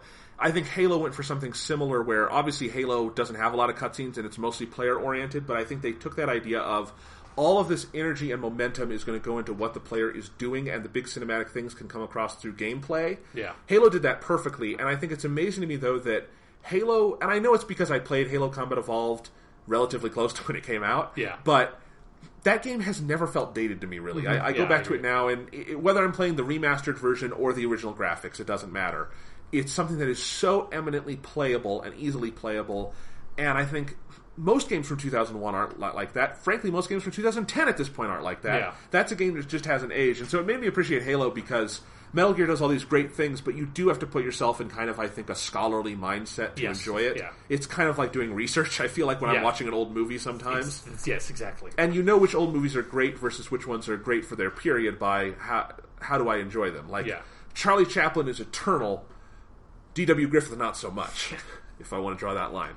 Partially because Charlie Chaplin was not racist. Yeah. But we can go with... Anyway, that's a different conversation. Or it's like, Shakespeare is eternal, but Chaucer... You kind of have to really invest yourself to get something out of Chaucer. Absolutely. So, that blew me away to think that, okay, this is very close to the time period of Halo Combat Evolved, and I can replay that game to death. Yeah. And I will never stop enjoying that game. I mean, it's just like, it like makes you really appreciate like the how quickly video games advance when you do think about it. It's like, that's 3 years. Think about the way that Halo 1 looks, and think about the way that Metal Gear Solid 1 looks. Right. Like, no, it's amazing. It's crazy. Yeah. Although I've been wondering to myself recently, like... with the way games had advanced, if a 14-year-old today went back and started and played Halo 1, do you think they would be able to enjoy it? It depends on the 14-year-old. Some of them would, some of them wouldn't. Yeah. I think it would. I think a lot of people like who didn't grow up with it would find the gameplay slow. Mostly because it's like no sprint and that kind of stuff would be hard to go back to if you grew up with Call of Duty as like your main shooter. Whereas we feel like Halo 5 is maybe too fast. Like sometimes like I'm like with playing Call of Duty, I'm like, I just want to chill out, man. Like I'm just running all over the place. I just want to like saunter at a leisurely pace and headshot people with a pistol. That's where I get my fucking jollies. All right, well, any other thoughts on Metal Gear Solid 1? I want to mention one thing about Solid Snake, since I kind of forgot to bring it up with this character. And something that is true of all of these games, I think it is the biggest in Metal Gear Solid 1. It's another one of those things that, like, makes my, like, head version of Solid Snake is, like, the way that he is used for the main... Because I was reminded of this because of how he brought a codex. The way that he is used in main story stuff to just, like, bounce exposition off of, I find the most hilarious thing. It's great. Because it's like, you'll have these, like, super long cutscenes with all this exposition, and, like, so the only thing Solid Snake says is he says the previous phrase uttered by the other character in a questioning voice. So it's just like, that's where someone's like, Metal Gear? Yeah. It's like, Liquid Snake? It's great. Terrorists? Like, he just, like, it's... Like, there are whole, like, 10-minute sequences where those are the only things he ever says. It just makes you feel like, is this guy a fucking idiot? And I actually know, since, like, you know, I'm pretty advanced in Japanese at this point, I actually know that it's a translation thing that, like, of the way that the Japanese language works and the way the English language works, that, like, in the Japanese language, you're sort of expected to be more involved in the conversation, and it's more natural, like, to have, like, those weird sort of, like, interjections in English. There's, like, I think a lot of, like, the localization for some of these games is problematic in certain areas. That's one of them was, like, they should have found a better way to do that. Because it's, like, it's the most ridiculous thing. Because it's, like, it happens for a long time, or at least for me, it was, like, happening for a long time, and I didn't quite notice it, but something was off, and there was, like, there's just one cutscene where it, like, clicked, and I was like, that's what it is. Like, that's what has been bugging me. He's doing that all the time. Again, it's true of all the games, but I feel like there's something about it in Solid 1. It's like, how do you not understand anything that is being said to you? Like, how is this... Who sent this fucking idiot into Shadow Moses Island where he doesn't know what his mission is, he doesn't have any gear, he has no idea what's going on, and everything that's said to him, he doesn't get until someone explains it to him for 5 minutes. It's hilarious. Alright, well, let's talk about Metal Gear Solid 2, Sons of Liberty for the PlayStation 2. Has its remastered version on PS3. And I should say, the remastered versions for PS3 and Vita are really nice. Yes, they're very well done. They look great, they play great, they did a good job with those. Yeah. But anyway, so Metal Gear Solid 2, Sons of Liberty. How should I put this? I was thinking about this. Right. This is a hard game to talk about. Here's what I said with 5. I said with 5 is a game with a bunch of things in it I like, but overall I really dislike that game. 2 is a game with a bunch of things I dislike in it, particularly in the last couple hours. Yeah. Overall, I do like the game. It's a game I would play again. I would skip all the cutscenes near the end, but I enjoy that game. I think it's of a piece to me with 1, 2, and 3, which is really where my fandom for this series is. It's the weak link. I think it's got a lot of weaknesses. If 1 and 3 are in an A range, this is in a B range to me. But it is a game I overall like because of overall gameplay elements and some of the Kojima tics I just find amusing, even if they're not always technically good. I think it falls apart in the end majestically. Yeah. It just majestically falls apart. Like, beautifully. Like it's you can't look away. It's like a train crash into a car wreck. Yeah. You know, it's amazing, but frustrating too. What are your thoughts on 2, Sean? I find Metal Gear Solid 2 infuriating. I kind of did. I find it's in some ways the most fascinating one. And as I said before, I'm not a fan of Metal Gear. I'm an invested observer. It's like you said. I go into it with an academic mind because for me, for all the games, 3 the least. But even with 3, I found the gameplay for all the games I guess because I did play 1, but 2 and 3, I found the gameplay too clunky to be really invested in that stuff. It's just a lot of the stuff of crouching and the transition between being prone and crouching and not being able to move and shoot, I found to be such a huge hurdle to my enjoyment to actually playing that I could not get invested in that way. So it's so very academically minded. Looking at Metal Gear Solid 2, like you said, it is a massive fucking train wreck, and I think there are some things about it that are very interesting. And I do think if you look at it historically, like a lot of people on the internet like to call it the first postmodern game. I think postmodernism as a movement in general is just aimless and completely undefined, and people just say the term and don't it's nothing. I've read multiple books on this. Yes, it is academically defined. People use that term. Sure. We are not in the postmodern anymore. The postmodern ended in about the year 1990, so that would be wrong no matter what, because that's not a movement anymore. But it's that thing where art movements, because postmodernism, like most art movements, is something that starts in painting and sculpture. Yeah. And mainstream media like video games would be slow to respond, so you get your first hints of postmodernism 20 years later. Yeah. Just like in surrealism, you don't really get surrealist films right away, except maybe a little bit with Louis Buñuel, but even then, his big surrealist masterworks are a little after that period. So I think calling it the first postmodern game, it has postmodern qualities. It's not a fully educated use of that term. Yeah, no, yeah. So, but it does have a very experimental quality to stuff it does with the storytelling that I find interesting for the era it was made in. I don't think any of those experiments were successful in the slightest. I think he makes weird steps to do things of trying to weird stuff of trying to make Raiden equivalent to the player and stuff like that with the virtual mission stuff, and then completely undermines that by giving him backstory and stuff like that in ways that feel if you were really reaching, you can and people have really reached. You can kind of structure some sort of cohesive argument that the game is trying to make, but you have to go through so many leaps and go through so many hoops to make those arguments. You have to do Kojima's work for him. Yeah, exactly, and that's where I find some of the, as someone who's an academic and looking at this stuff, I find if you're trying to approach these games academically and trying to write an essay about them, I feel every essay I would have to write about all these games would have to be about how they fail, because I don't think any of them succeed in a cohesive way at all. 3 is the closest by far, but even that, if you look at the whole experience, I don't think it's cumulative. So it's but with 2, it is a fucking disaster. It is I have no idea why he did anything he did in this game, what choices he was making, why he made those choices.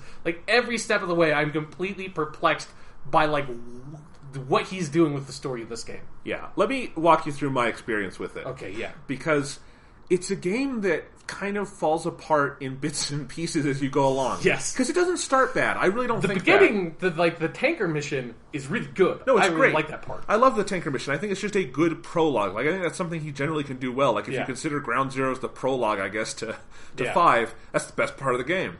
But anyway, so I think that, that prologue tanker mission is fun. I think it subverts what you know of Solid 1 in fun ways. Its little ticks are very enjoyable, like the whole Otacon doing Mei Ling's job. Yes. That is a postmodern flourish that works 100%. Sure, yeah. Because it's commenting on itself and being reflective, and it works. Then you get into the Raiden stuff, and I think for a while I found the Raiden stuff decently interesting too, because it's kind of interesting to switch things up and be playing as someone else, and he's played the virtual missions, so he's like a gamer, but he's thrust into the real world. And before you get the other details, that works fine on its own, I think. Yeah. And as you play through those things... if you're experiencing that and assuming that it's going to develop forward, yes. Right. That's what I'm saying. So I'm going through my linear progression of the game, right? Yeah. So, and then you get into the stuff where Solid Snake comes back, and I kind of like having... You mean... Iroquois Pliskin? You mean Iroquois Pliskin? I don't remember Solid Snake being in that part of the game, Jonathan. And silliness of his name aside, I also like having it's kind of cool. Like, this was your character in the last game, and now he's a voice in your codec. Yeah. And you are kind of trying to live up to the legend in that way. And that is also kind of interesting. And that is a good contrast with what they're trying to do with he's like the player, and now you're being guided by this character. So that's kind of interesting, moving the player character into the role of a storyteller. Yeah. Then, the breaking point to me where the game takes a shift is when you rescue the president. And you learn about the Patriots. And I'm like... Like, the first huge exposition dump of that is, like, probably only, like, 5 to 10 minutes, but feels like it's an hour of just, like, someone yelling at you. Yeah, and that, it's like... Then the warning signals start flashing. It's not enough to jump ship yet. Yeah, it's not enough to say the game is bad yet. It's just like, okay, this is overly complex. Maybe it'll make sense in time. For instance, if this is the last twist... And that's all we need to know. And it's just, the Patriots are the bad guys, and the rest of the game we're going to be reconciling that. Okay, that can work. But then you learn that Raiden was a child soldier in Africa. And then you learn... Yeah, that was saved by Solidus Snake and trained in, like, Let's back up. Yeah. Then you learn Solidus Snake, who, there's multiple revelations there. In fact, that he's the third clone. Let's not forget that. That he is the perfect clone. Perfect clone. Who's voiced by Candace Ordo from Knights of the Old Republic. Yes. And that he is kind of like Raiden's father with the child soldier stuff.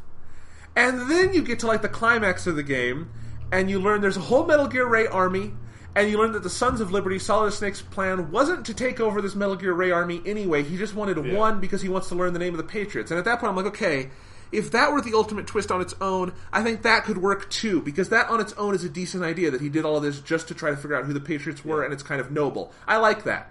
But then you learn that wasn't even real, because the Patriots have a plan where this is all a training simulation to create a new Solid Snake, but then you learn that's not true either. They wanted to turn you as the player / Raiden, who isn't a player because he actually has his own backstory and he was a soldier, not a virtual missing soldier, and you want to turn him into Solid Snake through repeated shit. But then you learn this is all a human behavioral training project, and at that point I wanted to shoot myself in the head, because there's a codec conversation that goes on for probably an hour. Yeah. And it's complete gibberish. It's utter, like, juvenile nonsense. And then you play the worst boss fight in the game.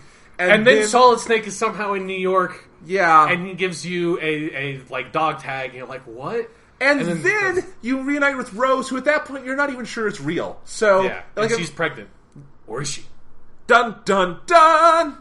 Mr. President. So does that sum up the experience? But then you find out that the Patriots have been dead for hundreds of years. Right. And then you find out that that's not true at all. In Metal Gear Solid 4, they just, like, one line of dialogue just dismisses that whole thing. You're like, okay, you fucking piece of shit. Like, you can't do that when you're telling a story. Like, you can't end your fucking... That would be like if in, like, the Captain America Civil War, they were like, oh yeah, we killed Thanos.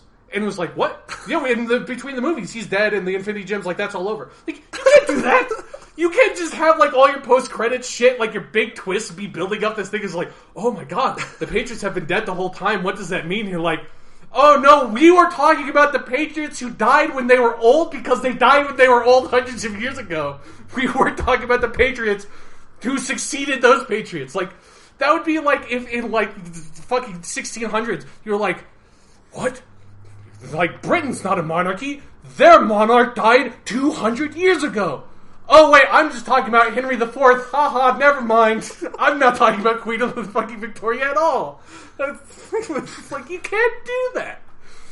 No, you Fuck can't. This game, man. By the way, I just want to note, if anyone is listening to this who has never played Metal Gear, email us, tweet me, tell me what your experience listening to this is, because it must be the most gibberish bullshit, and I want to know what you think. Please, I will read your letter on air. Just let me know what it's like.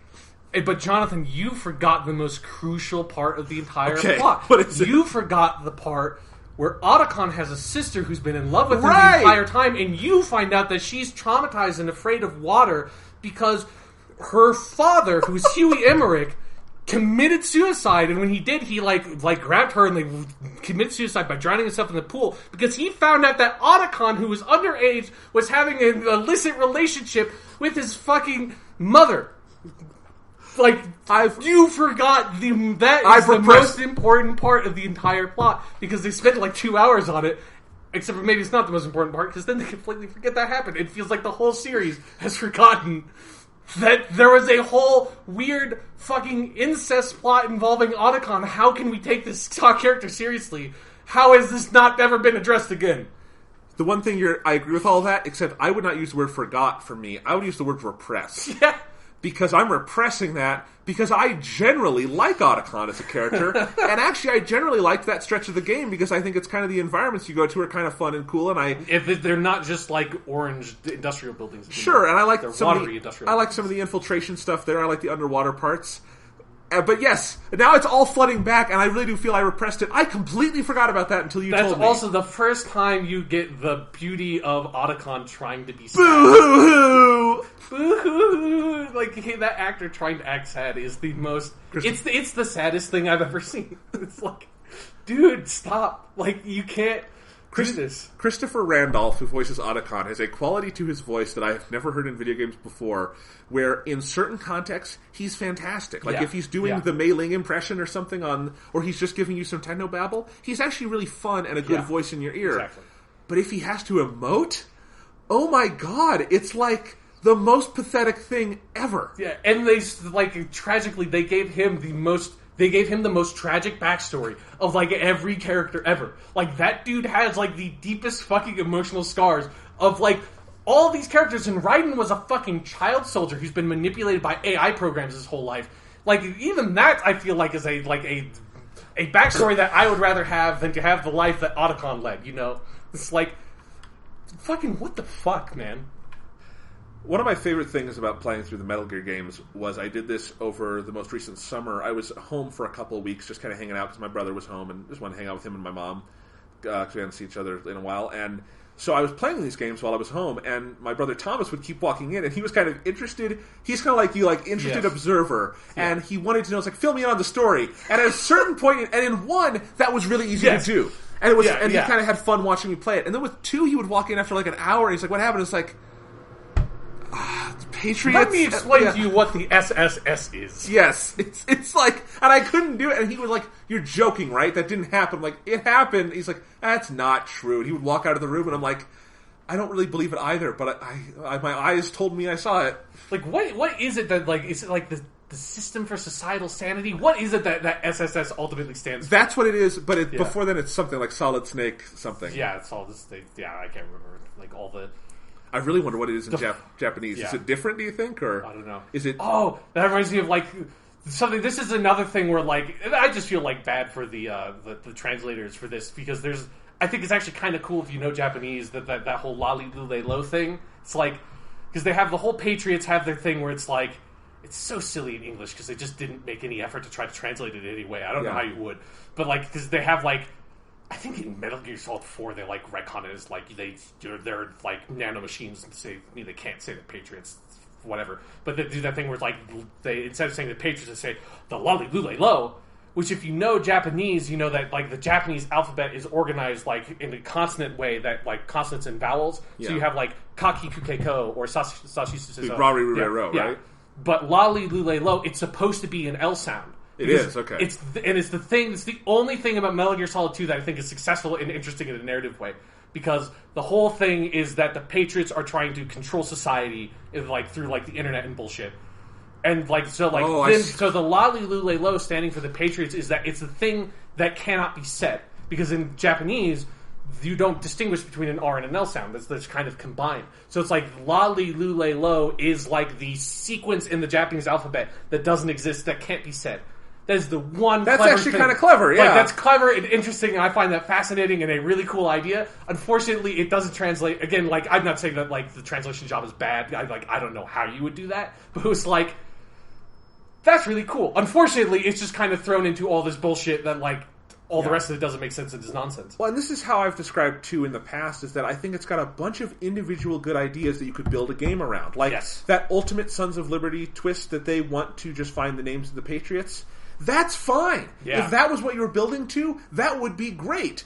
If you wanted to do Raiden as a tragic character who was a child soldier, that's fine too. But you can't combine these things with all the other things. So it's the problem of the blender effect. If you take a bunch of good things and put them in a blender, they could come out really bad. Yeah. And they kind of do at the end of this game. But like, just talking about like Raiden. let's talk about Raiden. I want to just like dig in onto that aspect of it. Raiden is fascinating to me because I think in his initial mode, just as kind of a whiny, bitchy little green soldier, he's kind of funny in the way he's contrasted with Snake and Campbell and some of those characters. And again, when they start laying stuff on, he becomes so just disgusting because, like, there's a whole thing where you go to save and you talk to Rose, and she talks about, that was the night you first laid your hands on me. And you find out Raiden is a fucking girlfriend beater. Yeah. He's a domestic abuser in addition to all this other shit. And it's just like... And then all this stuff that happens to him with 4, where basically he's still doing that. Yeah. It's like, he's a really disgusting character. Except for, I think you have to remember the entire time, he's dating Rose, man. Because, it is ingrained in my mind as one of, the worst fucking, scenes I have ever seen. It's just a coda conversation. It's one of those things that's, I hated saving in Metal Gear Solid 2 because I knew I put it off for so long because I was playing on the Vita, so it's I didn't need to. But I get nervous that it's I don't want to lose the progress. I don't want to just, rely on being able to sort of, put it in standby mode or whatever. But, so I would put it off, and so then every time I would save, there'd be this big conversation with Rose. It's where she's talking about how they first met, and that she was talking to, some tourists, and they were in New York, and then she was like, oh, no, the Chrysler Building is the one that, King Kong climbed on at the end of the movie. And Ryan's like, yeah, but I knew that was wrong, so I came up to you and I said, no, the Chrysler Building was in Godzilla. The Empire State Building is in King Kong. And we had this big argument, and then finally we went to the top of the Empire State Building, and we spent the night, and it's so much fun. And then we went home, and we watched King Kong a bunch of times. It's what? The stupidest, trying to write this romantic scene to talk about... Watching King Kong a bunch of times is either the worst romantic dialogue ever, or it's the best euphemism ever. If they talk about fucking as watching King Kong, that's great. That's not what it is at all. No. And just the line of and something about it being King Kong I find, because King Kong's one of my favorite movies, so there's just something I find hilarious. It's I'm just gonna go home and watch King Kong a bunch of times in one night. Are you fucking psychopath? Who does that? And, I want to, it's the same thing with, I want to just replay all these games in Japanese at some point and just find out, is that what it says in Japanese? Is that a translation thing? Or is, that line just as insane? Because it's that's so crazy. The idea, again, it's one of those things that, in my head, I have, different versions of the characters of, if the game understood what it was actually, literally saying, of, Raiden and Rose are both, fucking... psycho level fucking Norman Bates psychopaths. You don't go home and watch a movie a bunch of times.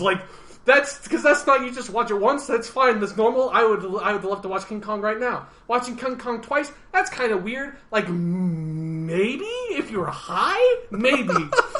But bunch of times means that it's at least 3. And when you watch a movie 3 times in a row in one sitting, that's when you are fucking a paranoid schizophrenic or something, a severe mental health issue is occurring right now in front of my eyes. That's what that is. It's the most fucking crazy thing.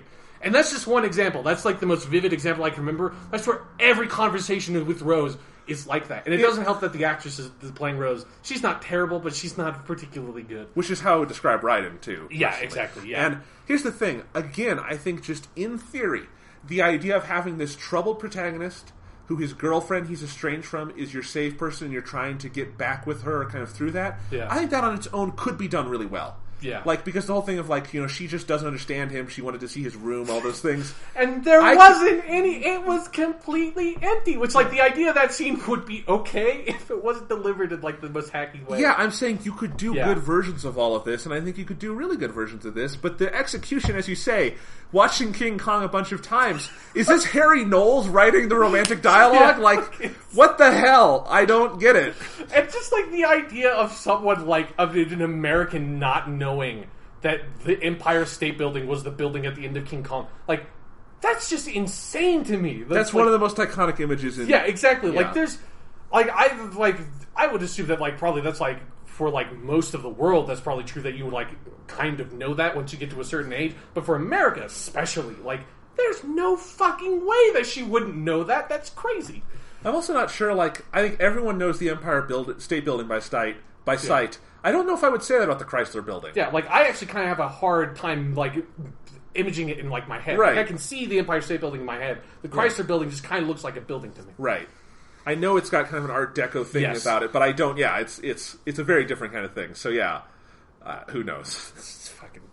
I also love that, somehow, again, it's the thing that's, with Rose, I don't get this, Raiden... How does, Raiden know that and you don't? Raiden is the fucking, tortured child soldier who's been spending his years in, fake, virtual training missions. I don't even know what he's been doing for most of his life, because they don't, because once they, retcon his backstory, they don't bring it all the way forward to, make full sense anymore. No. But, how does he know that and you don't, Rose? I know that... Okay, I don't know, what side Rose is on at any point, because I feel like there's, a bunch of twists about where it's I've been working for the Patriots, but I don't know if that's AI Rose saying that. I don't know if that's actual Rose. I don't... again, until you get to Metal Gear Solid 4, you're not even sure if Rose ever actually existed. But I like... So crazy. I like your theory that they're just both mentally ill. Yeah. Because that actually explains Metal Gear Solid 4 way better. Because that would explain why Raiden would just mutilate his body for that. Yeah. Or why Rose would do this unbelievably convoluted plan to hide her baby from her husband with an old man. Fake, fake date Colonel Campbell and all this stuff. You're like, what? Yeah. Yeah. I feel like Colonel Campbell, who was one of the saner characters in the series, probably just felt bad for this poor girl. She needs a home. She needs someone to look after her. But then she came home and she's like, Colonel, do you want to watch King Kong a bunch of times? And you're like, oh God, what have I done? I can't do this. I'm sorry. I need to call in Solid Snake. It would be great if, there was a scene in 4 where she discovers the Peter Jackson version of King Kong and decides to watch that a bunch of times. That would really drive you crazy, because, at That's least a King 3-hour Kong is, movie. one of the best movies ever made, and it's a movie made in the fucking 30s, so it, moves, you know? Yeah, it's 90 minutes. Yeah, it's a 90-minute movie, and there's, not a fucking piece of fat on it. It just fucking goes. You watch the Peter Jackson one, twice in a row, you'd just be dead. It's not a bad movie. Yeah, I like it, but, that is... The biggest problem with that movie is that it is fucking bloated. Oh, it is, yeah. Definitely presages The Hobbit in a lot of ways. Yeah, it does, yeah. Anyway, so yeah, what else is there to say about 2? I mean, just, the last cutscene thing where, when you get to the top of Arsenal Gear and you realize that, you get into the end section of the game and you realize, I'm just going to be watching a movie for, the next fucking, 2 hours of my life. That cutscene is the most ridiculous thing of where, I can't...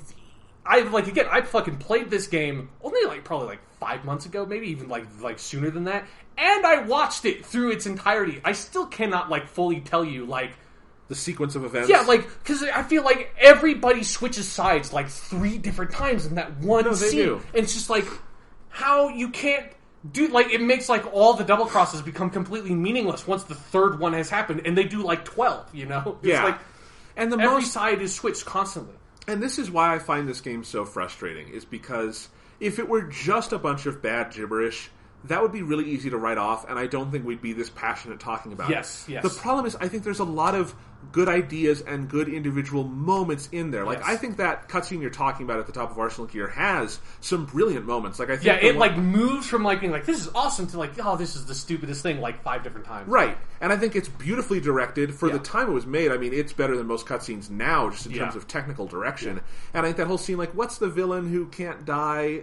Vamp? Or Fortune. Fortune and Vamp are both the villains who can't die. Right. Kind of just reuse that trope. Yeah. But I like Fortune's story in that game, I like, and the way it resolves is a high point of that game to me. Mm-hmm. But then that becomes part of a double cross, that becomes part of a triple cross, which becomes part of a quadruple cross, and so on and so forth. Yeah, where somehow Revolver Ocelot gets to double cross people 5 times because they get to double use him as Liquid Snake. It's what? He double crosses his arm, double crosses the rest of his body, except for it didn't, because Metal Gear Solid 4 retcons that in a way that doesn't make any sense either. What? It's so stupid. We should probably talk about Dead Cells, since that's one element of the game that we haven't touched on that much, and they are sort of the follow-up to the Foxhound unit from Metal Gear Solid 1. Right. So, yeah. You have Fortune, you have Vamp, and you have Fat Man. I guess Solidus is kind of the leader. Yes. And that's it.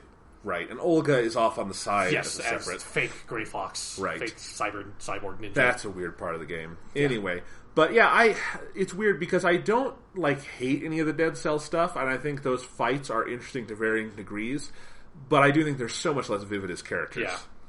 Yeah, because in Metal Gear Solid 1, the structure was you go through a Psycho Mantis section, and you beat the guy, you get the backstory. It's it feels like it's a whole experience, and you feel like it has created a character for you that then also contributes to the ongoing plot of building up Liquid Snake, building up the big boss sort of mythology in the background and stuff. It propels you forward, and it does that for each of the characters in a way that's very satisfying. Metal Gear Solid 2 feels like it does that a little bit, more than some of the other games do, especially way more than 4. But the only one of the characters I thought actually kind of felt like a real character to me was Fortune. Vamp, I think, is terrible. Oh, Vamp's awful, and he ruins 4 for me in a lot of ways. It's completely insane to me that they decided to bring back, of all the characters to bring back, they bring back him for 4. And then Fat Man is also just kind of he feels like he's the most disjointed in some ways because he has nothing to do with anything else that's going on.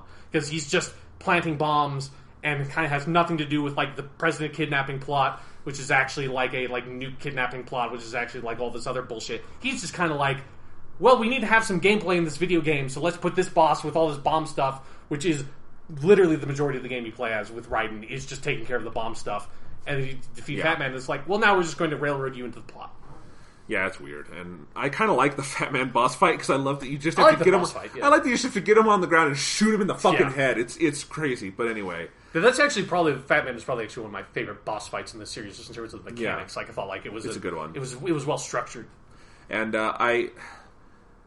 Fortune is the best of those characters, but it's kind of funny. You don't really fight her. Yeah, you have one fight early on, but your goal is to evade her. Time limit thing. Yeah, so it's interesting. But yeah, Vamp, I think, is a train wreck of a character who is okay in how he's used in 2, but then when they bring him back in 4, it's just god-awful. Yeah. It's just it feels like it's... Naomi! Metal Gear Solid has the franchise has a severe problem with managing its tone, and Vamp is one of those characters of where I feel this character, as wacky as Metal Gear gets, this character just doesn't even feel like he fits in. No. Even when they retcon him as being nanomachines, he's a vampire. I don't care, what your explanation of why he's a vampire. He's just a vampire. You named him Vamp. He has pointy teeth. He's immortal. He licks his knife all the time like a fucking weirdo. Because he's a vampire. Let me put it this way. At a certain point, your nanomachine technobabble bullshit is less believable than just it's magic. Yeah, and the nanomachine, it's with everything in 4, it just feels like it is made up on the spot to fill in the gaps instead of it being an explanation that he had the entire time, or even if it's not one that he had the entire time, an explanation that feels like it was always there, you just didn't know it yet. Right. It's just all that stuff felt made up. Yeah. So, what else is there to say about 2? I mean, it's fascinating. If you want to play a fascinating game, play Metal Gear Solid 2. Yeah. But if you want to play a game with good story and cohesive mechanics, play something else? Yeah. And there's just one element that I want to touch on really quick before we move on, is that Metal Gear Solid 2 probably is the game that has the most infuriating fan base of anything I have ever seen, and that it's a bunch of people who are trying to do some sort of academic deconstruction, and it's the kind of people who call it the first postmodern game ever made, and try to do a deconstruction of the game, and but not in an effort to just make an argument and expose the game and break it open and discuss it. It's all to glorify the game and to glorify Hideo Kojima, which is always, if you're writing any sort of academic thing, that is the worst thing. I recently in a class read a paper that was like this. The worst thing you can do is start unequivocally praising whatever it is. You cannot do that. You can't just Shakespeare masterfully does this. Cut out masterfully. You can't do that. You're biasing your argument. You're making your argument less compelling, less interesting. Fucking stop that shit. And it's all these people are trying to are just really enjoyed the game and are trying to justify that in a way that also glorifies Kojima as this genius auteur. And my favorite example of this was something that I saw in the comments for Metal Gear Scanlan when I was watching that with 2, is that in the HD collection there are some parts where, because they always have the characters in the codec say the controls to you. They had to re-record some lines because the controls are different on the Vita for the HD collection. And they didn't have the voice actor who plays Campbell come back because, who knows why, but he wasn't back. So they had, a voice alike that didn't sound that good. And so then when those sections came up, it was like really obvious that like the voice actor changed all of a sudden, and everyone in the comments, all of the media were like, "This is like it's the AI thing. It's proof that like Kojima's a genius. Like look how he seeded this." And I'm just like, "You idiots! Like what are you talking about? It was a fucking changing in the voice casting because they needed to re-record these lines. Like it's like, and it's that level of like you're just reaching for stuff that feels like you're fucking crazy people. Fucking stop it! Like." Open your mind and see that it's like everything doesn't have to be perfect. It's okay to like something and be able to criticize it, and it's also be able to like dislike something overall and like parts of it. It doesn't have to be amazing. It doesn't have to be genius, you know. It can just be what it is. It's fine. Yeah, drives me crazy. I looked into some of this when you told me about this, because I wasn't really aware of that fan base for 2, and I looked into it, and you're right, it's infuriating. It reminds me of the Donnie Darko crowd. Yes! It's exactly the Donnie... It's the same fucking people, probably. Because it's the thing where it's like... And I get this, if you live up with homogenized American media, you see the same kind of thing over and over, and then you're exposed to your first piece of media that aspires to something greater than the norm. And whether or not it does that well, it's your only point of reference for aspiration, and so you have to say it's like the most brilliant thing ever because you haven't seen the real thing yet. Yeah. You know? Yeah. It's like, to use a movie I love, for instance, like if you see something like Pulp Fiction, and you say that's the most brilliant thing ever, I think it's a good movie, I don't think it's the most brilliant thing ever. Yeah. And you're not actually looking at the things that maybe inspired Pulp Fiction, and looking at the history of it. Pulp Fiction is the only movie like that you have ever seen, so of course it's going to be like the best one of those ever, of all time, forever. Right. And you're like...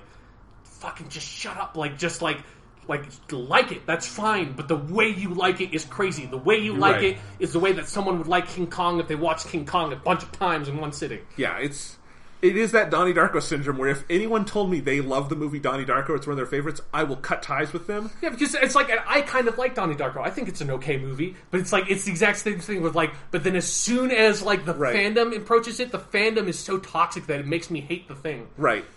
And I will never watch Donnie Darko because the fandom annoys me so goddamn much. I will never in my life watch that movie. Gun to my head, I will take the bullet. Sure. Just stop it. I mean, you don't need to. I know. It's okay. Yeah, I'm sure it's okay. But you know what I'm also sure of? I'm sure it's not a masterpiece. Yeah. I'm goddamn sure of that. Yeah. Just like Metal Gear Solid 2, not a masterpiece. But here's the moral of the story. I still kind of like it. Yeah. And that's okay because you know what? You can like it and then still admit, like I have... It's so flawed, and it's so crazy in so many ways. But it's interesting the entire time. Like, that's the one thing you can't take away from it. Right. Is it's like, even if, like, it's kind of boring when, like, they're just preaching at you, at least it's interesting that they're, like, made the decision to preach at you in the first place is the interesting part, I guess. Yes, I guess you could put it that way. All right, let's move on to what I consider to be the highlight of the franchise and my favorite game here. One of really just my favorite games I've ever played, Metal Gear Solid 3. I really love it, and the Snake Eater for the PS2 also. Yeah. And this is one particularly good PS3 and Vita remaster because they got to, as I understand it, the PS2 version did not run at 60 frames per second. No, yeah. Which is kind of hard to imagine because I think this game kind of needs it for the way the nature systems move and stuff. It really plays fluidly with that. But anyway, I really love this game. It's part of it is just my own spy movie kind of thing, and then I love James Bond, and I think this is one of the better James Bond homages I have ever seen. Not just in that fantastic title song, which is great, but I think it understands certain of the tropes, but it also avoids what I think a lot of James Bond knockoffs do, and where it just becomes the thing. It is still Metal Gear. It is still a Kojima thing. It works in those tropes and understands those things while also having its own twist on things. Yeah. Sometimes for good, as in Paramedic and how it works in the codec. Sometimes for ill, as in how much time Eva's boobs are out. But or the fact that like in half the cutscene season you can just hold down the right trigger and just stare at her breasts. Yeah. Literally, like, and it prompts you to, it's not a secret thing. It pops up at the corner. It's like, hey, you want to look at like fucking video game boobs? Here you go, you fucking sicko. But overall, and I think part of it is it's such a refreshing, like, breath of fresh air after the just monotonous nature of 2. Yeah. 3 is much sparser on... I don't know if I would say sparser on story, but it's much more direct in how it tells stories. It doesn't have any crazy, like, it's not convoluted. No. Like, it gets a little bit in the end with, like, the Philosopher's Legacy stuff. Just kind of feels like nonsense at some point. But like, there's also no, like, 2-hour cutscenes. There's nothing like that. Yeah. There's... Near the end, there's some long stuff, but it also feels like they earn a lot of that. like I mean, I'm fine with, like, the very last part of the game being long cutscene. Like, that's not a problem. It's like... when it's like long cutscene, a little bit of gameplay, long cutscene, a boss fight, long cutscene. Then I'm like, fucking stop, pace your game better. Yeah. And I don't think 3 has that problem. No. But overall, it's just, I like the story, I like the tone, all of that. More than anything, I really like the gameplay. I think this is the one where the gameplay melds with the overall tone and atmosphere of the storytelling in a way that makes it feel so immersive. I love the jungle setting. I kind of love going through that. I think it's a stealth game. It's really rewarding. I don't know what you're going to say. Yeah. Why is there a tropical jungle in Russia? I don't know. We'll talk about that in a second. But I like that. I like the whole food system that you have to hunt your food and remember that, and the camouflage system. I think that all makes it kind of immersive of you have these different things that you have to remember as you're going through. As I said, I just think that the environments that are built are very rewarding. It's kind of...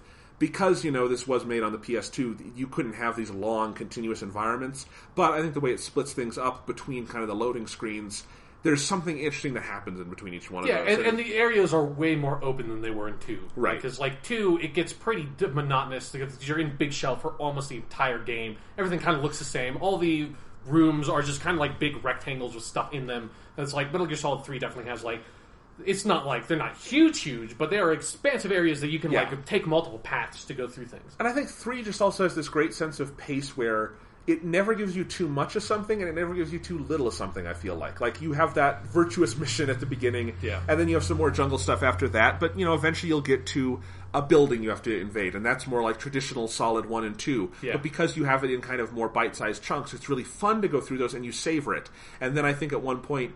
It's my favorite stretch of the game is starting with when you get out of this big facility, you have to go fight the sniper, and then you have to get up the mountain. All of that is great because you have that jungle section in this fight, which is like this brilliant boss fight. I thought that is like a long survival section of the game, just done with this long boss fight thing over it. So it's really immersive on that level. Then you have to get up the mountain, and I think that's very different than what you've had before, and kind of the challenge ratchets up very gradually over that. And then you get to a big base at the end that's more traditional. Groznygrad. And I actually think Groznygrad is a pretty well done area. Yeah. And then I think the final boss fight is big and bombastic in just the most fun ways. Yeah. And then I think it honestly has an emotional heft to it by the end that is pretty amazing. I think the last, 30 minutes of cutscenes from where you go away with Eva, and then you learn of Eva's betrayal. And that is a double cross that works, because that's one that has an actual heft to it, and she has been drawn clearly enough as a character that it all makes sense and works. And then to the final cutscenes where, honestly, I've thought this, and Peace Walker and 5 have not dissuaded me of this, 3 on its own in the last image of Big Boss does all you ever need to tell the story of that character and how he became who he was. You don't need to fill in any more blanks. The suggestion is enough, and I don't think Peace Walker or 5 do anything to further my understanding of that character. I think this game does it well enough at the end. So that's kind of my overall thoughts on 3. But yeah, so for me, I think 3 is probably... I would probably say it's the best of those, just in the sense that, it has the best story, just in terms of, I agree that, the ending has, an emotional weight, almost for me, kind of, in spite of the rest of the game, because I feel like there's a huge... I mean, again, the majority of the game, the big middle stretch of the game, when you're going through all the Cobra units, kind of nothing happens in the story, and I feel like there's kind of some wasted time that, Metal Gear has this problem so much of where there's so much telling me story and not showing me stuff, of, they spend so much time telling you how great the boss is and telling you about your relation to the Big Boss's relationship or Naked Snake's relationship with the boss and telling you all this stuff, but you spend no time with the boss as a character, with her actually as a character. That I felt like this big disconnect from me there. That was the main thing that sort of took the legs out from the ending of if this is all really well done stuff, and in theory it's really effective, but I do still think that the Metal Gear games have a huge problem with focusing on something, and they did not spend time actually focusing on the relationship between Naked Snake and the boss. There should have been maybe a flashback sequence or an extended sequence with you and the boss together, but the most time you spend with the boss is honestly just the beginning codex stuff, which that's kind of not really a satisfying character interaction in the slightest. It's and again, it's not it's terrible, but I feel it loses so much of what the impact that it could have. I could see a much, much better version of this if it just had really sat down and focused on that, instead of spending most of the game fighting the fear, or fighting the fear, the pain, the end, the rage. Some of those boss fights, or the Fury, I think is what he's called. Those boss fights are good, but they don't feel like they contribute to the overall story, which is something that's weird to me because that's exactly what Metal Gear Solid 1 did well in its storytelling, was that, like, all the Foxhound people felt like you're going through them, it's a progression, it's building up something, you're, like, finding out about these characters, and by finding out about those characters, you are finding out about Liquid Snake, because they're all connected to Liquid Snake in some way, which makes it that once you get to Liquid, you feel like you have some idea about, like, what is going on here and who this character is, and that kind of stuff. With the boss, like, you don't get any of that because you don't spend any time with those boss characters along the way to build up the final counter at the end. And that's, like, for me, that's the main complaint I have. Like, I don't love the gameplay stuff because I still think it's clunky. I like the survival stuff in theory, but I think it's, like, in practice, it just forces you to be constantly going into the menu over and over and over again, which I just found tedious at some point. But like, I think overall the game is really well done. Yeah, and the thing is, I don't necessarily disagree with a lot of what you just said there about the story. I do think that's a weakness, and I wish they could have found a way, as you saying that, because I really do enjoy all the stuff in the middle stretch, but I think you could have that and focus on the boss more. It's just really inefficient in a narrative sense of, like, I get it. Using this time to, like, craft this really good story, but instead you're just, like, all those characters say is they're basically Pokemon. Like, they all just say their name and then they explode, and that's, like, that's their dialogue. It's like, the fear! And that's it. Like, that's all that guy fucking does. He jumps in, you put on your, like, thermal goggles, you shoot him, like, 5 times, he says the fear, and he explodes. And that's all that dude does in the whole game. No, and I get that, and it's, I don't think this is by any means a perfect game, but, many of my favorite games are not perfect. Yeah. So, I understand why you like it specifically, yeah. Well, and I do, and I think even through that, though, one thing I will say is I think it keeps a sense of momentum I like. Of Naked Snake just goes through the fucking ringer in this game, and I like that. Like, and it avoids some of the problem of Solid Snake in, like, 1 and 2 and 4, frankly, where Solid Snake, as you say, is an inconsistent character. He's supposed to be this great action hero, but he often makes these weird mistakes or things. Yeah.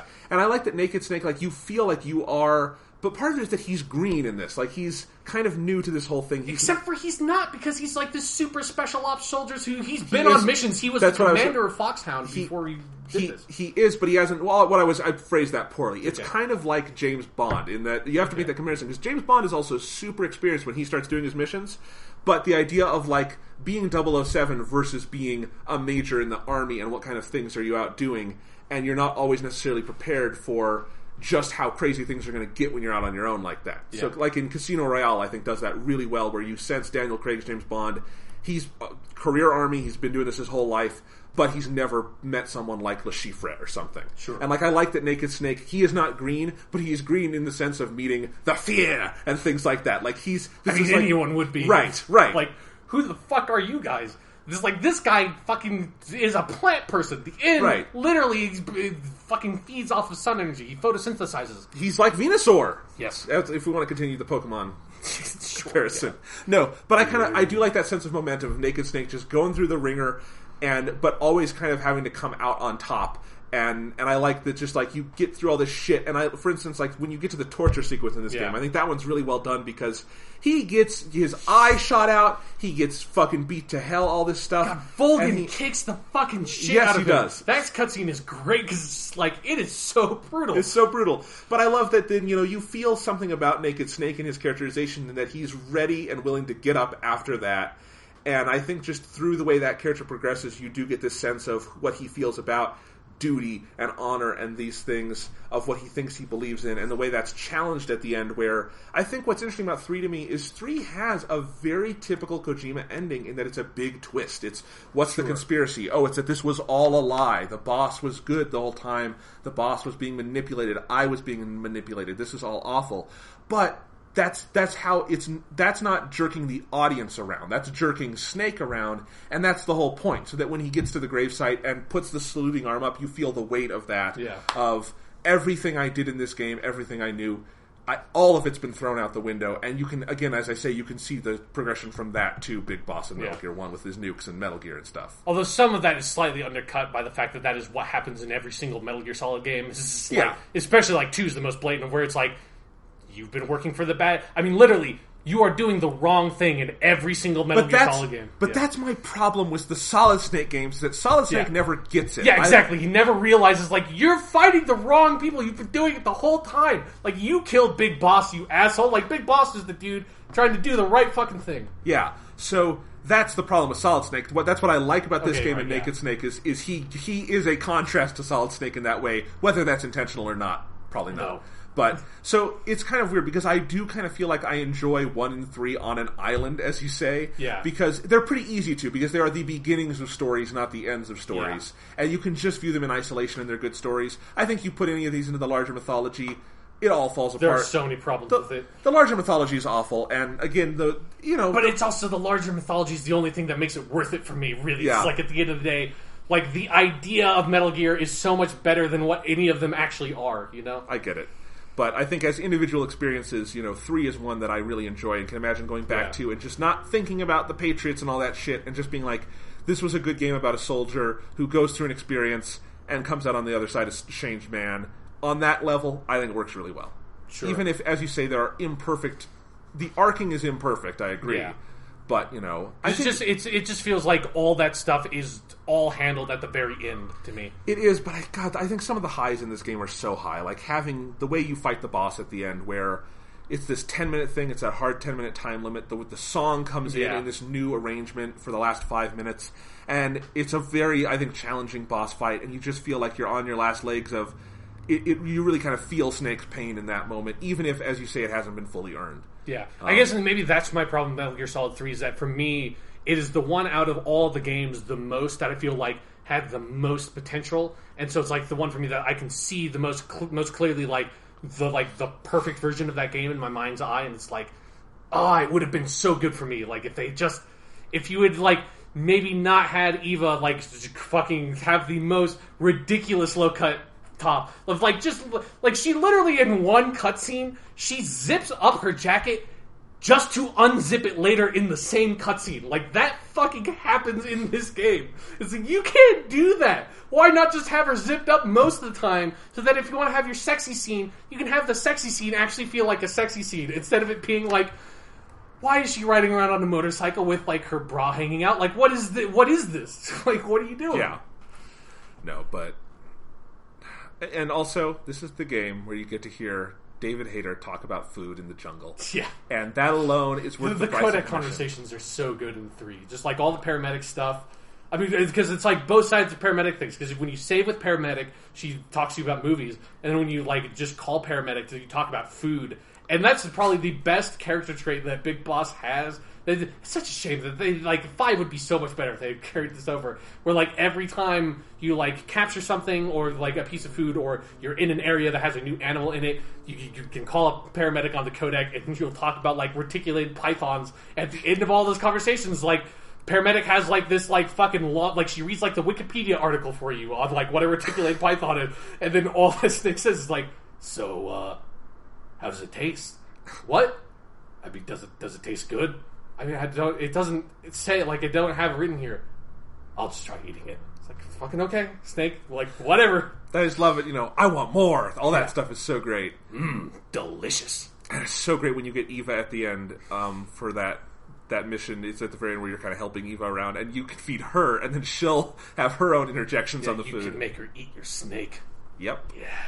Except for, I just want to say, like, thank God that part with Eva at the end is, like, 2 screens, because I was so afraid, because the ending of this game goes on fucking forever. Like, because it's like the part in the pacing when you hit, like, well, I need to just finish the game now. Like things are happening so quickly. I'm not going to save it. Yeah, but I can't just stop. I feel like I won't be able to just, like, jump in, And so it's like, because I feel like that starts, like, with that first boss fight with Vulcan, like the fist fight with Vulcan and Revolver Ocelot. We'll have to talk about Ocelot this game after this. And, like, it starts with that boss fight, and then you're, like, in the Jeep escaping the facility, and the Shagohod's chasing you, and, like, the Shagohod's chasing you for, like, 20 loading screens, and it's like, it's a cool sequence that, like, the PS2 cannot handle, because it's like you're hitting the loading screen, like, every fucking 10 seconds at some point. But, so it's like the Shagohod's chasing you, and then you have, like, a boss fight with the Shagohod, I think you shoot the Shagohod with the bridge with the sniper. Then you have a boss fight with the Shagohod. Then you have a boss fight with Volgin on top of the Shagohod. Then you have a fucking another motorcycle chase. Then you have an escort sequence with Eva. Then you have the boss fight with the boss. Then you have like the cutscene with Revolver Ocelot on the plane, which is inexplicable why that is at that point. Yeah. And then you get the whole ending sequence, which is really good with Big Boss coming back to the United States and not shaking that one dude's hand because fuck that guy. And then crying and saluting at the gravestone. It's like, and that you forget the best moment where the president says, "From this day on, you shall be known as." I've kind of repressed that memory because it's like, you are Big Boss. Like, God damn it! Like, this was such an emotional moment. I was really into this cutscene, and then like you got this really bad LBJ impersonator say the goofiest line ever. But it's like, but that whole sequence is like fucking 3 hours, and just the pacing of the game is like it's so breakneck paced. It's like I can't just put it down right now. It goes on so long, and that fucking escort sequence, thank God it's only like 2 screens, because if it had been any longer, I would have just broken the fucking game, because Eva walks at a fucking snail's pace, and there's one point where it's like, I went so far ahead of her that she didn't know where I was, and I didn't know that was a mechanic for that part, so it's like, I have to turn around, like, Where did you go? Why did you put this in this game? Thank God it's not 2004 anymore, and we don't have escort missions. Gotta know, it's the thing where, like, escort missions used to, like, people realized an escort mission can just be they can take care of themselves. Yes. Like in Bioshock Infinite and or Last of Us. Yeah. Like Resident Evil 4, I think was the first game with like Ashley, the president's daughter, who's with you, where it's like, she's fine. She can basically take care of yourself. Like, if like you're an idiot, she'll get grabbed, but like you are fucking taking care of her the whole time, no problem. Yeah. Like with Eva, she's fucking crawling, and I'm like, bitch, like, I don't care that you got stabbed through the abdomen with a fucking tree branch, and like I have been shot to shit. I got the fucking shit kicked out of me by Volgin, and my eye shot. Like, I fucking walked through the valley of the fucking death, lady. Like, fucking move your shit. Like, this is driving me crazy. Like, you're supposed to be cool, badass lady hero too. That drove me crazy. Like, all you have to do is go to the survival viewer and put some disinfectant on it, and you're fine. Yes. And fuck, it doesn't even drain your health. It just, like, limits the maximum amount of health you can have at that moment. That's all the injury stuff does. You don't even need to fucking heal it. It's fine. God damn it. All right. So, Ocelot? Yes. I wish the pointing the 2 fingers played in audio, because like that's what I do every time I think about Ocelot in this game. We've been doing it a lot this podcast, just so you know. But yeah, I think Ocelot is fascinating because qualitatively he's the big outlier in this game for me, because technically all the stuff with Ocelot in this game is fucking awful. Yeah. And it's so inconsistent and there's just way too much of it. Yeah. But on another level, it's so great because it's so bad it's good. Yeah, it's so silly, and it's stuff that, like, I feel like in isolation it kind of works, and I like the idea of, like, the way that Revolver Ocelot starts to kind of, like, look up to the boss, or Big Boss and stuff, like, over the course of the game, but then it very quickly starts becoming too much. It's just, like, he's in, like, I swear, so they find some way to put him in, like, every single cutscene, and you're just, like, and the biggest, like, weird one is after you fight the boss, then you get on the airplane, and you feel like, okay, the game's basically over. And then he jumps on the airplane, and I actually love that scene in isolation where they're, like, fighting on the airplane, and there's, like, that fucking great moment where they're, like, fighting over all the revolvers that have kind of gone all over the place, and, like, they're both shooting, like, at each other, and, like the revolvers are all empty, so there's, like, click, click, click, click, click, click, click, click, and it's, like, cut really fast. Like, that shot is, like, awesome. Like, that would be great in, like, an action movie, you know? But where it fits in the story, you're like, this is the craziest thing. Like, I had this super emotional moment for, like, Naked Snake where he fucking executed his mentor on the ground and all this fucking crazy shit going on, and I'm going back, and it's like, where the game's over, and then this fucking snot-nosed brat jumps onto my goddamn airplane. We get into a fist fight, we have a weird revolver thing happen, and then he just jumps off. It's like, see you later, and like, what? If they had done a version of that scene, like, right before you fight the boss, it would have been great. But yeah, they wouldn't have been able to do it on the plane, but whatever, you could. Yeah, like the scene itself is good on its own, but it's like, it just so doesn't fit. And then it's like in English, you've got Josh Keaton, who's a good voice actor, but he's Spider-Man in the Spectacular Spider-Man cartoon, which is hard to not hear that after you've watched that cartoon. Well, he's great in that Spider-Man. Yeah. He to me is to Spider-Man what Kevin Conroy is to Batman. I just think definitely he gets it, but he's not very good here, and it's not his fault. Yeah, it's the voice direction in all these games is really awkward. Like, it gets better over time, but like they all have. Like, there's just weird emphasis in sentences and stuff like that just feels like it's a direction problem, not an actor problem. Yeah, but definitely in retrospect, the Ocelot stuff is very fun in a weird way. Like, there's that one scene where it's like when you first encounter the pain and all the bees are all over the place, and he's like spinning his revolvers and like hitting the bees out of the... Like, this doesn't even make sense. Like, this wouldn't help you. Like, it wouldn't kill those bees in the first place, and there are way too many bees for this to like solve the problem that you're getting stung like hundreds of times. Like, it's the goofiest fucking scene. It's like that one scene might legitimately be the goofiest thing that has ever happened in Metal Gear. Like, that's a fucking step above something like the nanomachine bullshit and like Psycho Mantis going, "Vibration is back!" Like, Revolver Ocelot spinning his revolvers in like a cowboy way so fast that he's knocking bees out of the sky. That is like the stupidest fucking thing. Like, that is the stupidest sentence I've ever said in my entire life. Indeed. But early in the game, I love the stuff with just like, he is just this punk asshole kid, and I love that they took this major villain from 1 and 2 and reduced him to, as you say, this snot-nosed brat who doesn't even realize that spinning his guns like that will make them jam, and then it comes down to Naked Snake saying, "You know, kid, you should use a revolver." Yeah. And it's great. Yeah. So I think anything else to say on 3? I love 3, and I totally get why you love it less. And some of it just comes down to taste. Like, do you like some of the menu stuff? I do, but whatever. I totally understand if you don't. But it's a good game. Yeah. Oh, here's one thing that I remember. Like, this is like what I talked about earlier, that I like have consumed so much about Metal Gear on the periphery that like for some reason has always stuck with me. There's one moment in Metal Gear Solid 3 that I've always known about, but I never knew where it took place, is I've always known about the ladder where the song plays. The ladder doesn't stop until you finish playing the song. And I've always heard about that. I was like, that sounds like a cool fucking moment. Because I'd heard the Snake Eater theme a long time ago and always thought it was cool.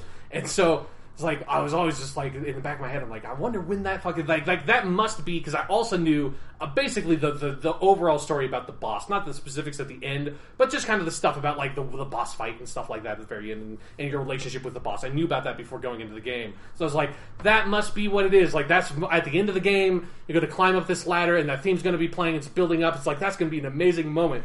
And then the fucking ladder thing is just, you beat the end, you walk into some random building and just walk up, like, climb up some random ladder. It's just like smack dab in the middle of the game. It does not build up to anything. There's nothing, like, it's just like... Well, you are getting into the mountains. That's the... I mean, yeah, but, like, it's not a big moment. Like, you're not, like, moving towards some, like, very specific goal that, like, when you get to the top of the ladder, some shit's gonna happen. It's like, no, when you get to the top of the ladder, you're just gonna be in that section in like, near the end of Half-Life 1, where you get the rocket launcher and you fight the helicopter and you're on the side of the mountain, because that's exactly what that fucking spot in Metal Gear Solid 3 is. It's just like, why is that ladder there? Like, it's such a cool idea. And, like, part of this is, like, just hearing about it made weird expectations for me. But I just thought, like, this is such a weird fucking spot to put this. Like, it's just... Like, I haven't even beaten all the Cobra units yet. I still have 2 of those motherfuckers left to go through. Like, why is this ladder right here?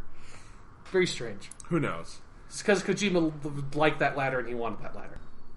Alright, so speaking of very strange, let's talk about Metal Gear Solid 4, Guns of the Patriots. This is the Metal Gear Solid game that you can't avoid talking about if you're talking about Metal Gear. No. Alright, so let me back up, I guess, my experience with this game.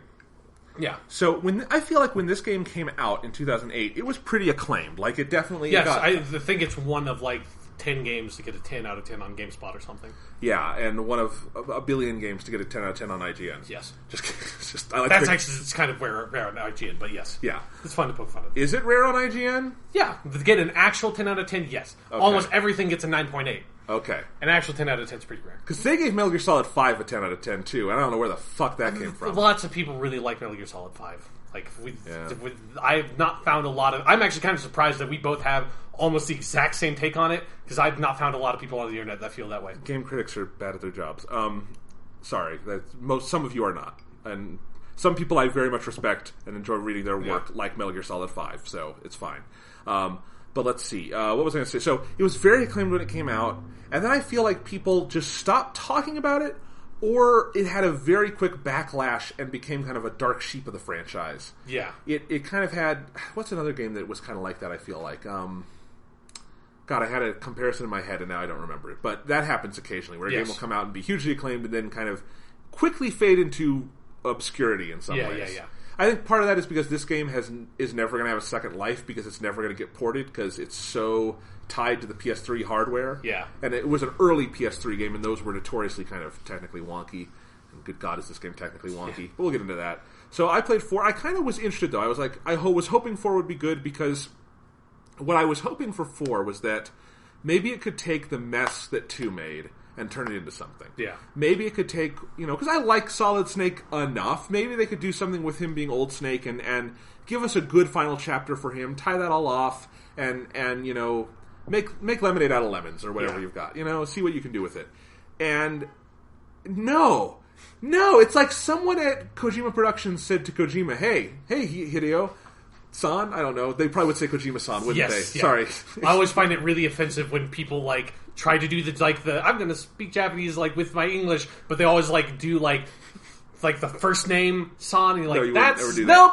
No. That's really rude! So here's what happened. Someone went, hey, Hideo, he fired that person, as he should have, because they were rude. Then someone else came up and said, hey, Kojima-san, with 2, you made a game that was really convoluted and crazy, and we were all kind of like, man...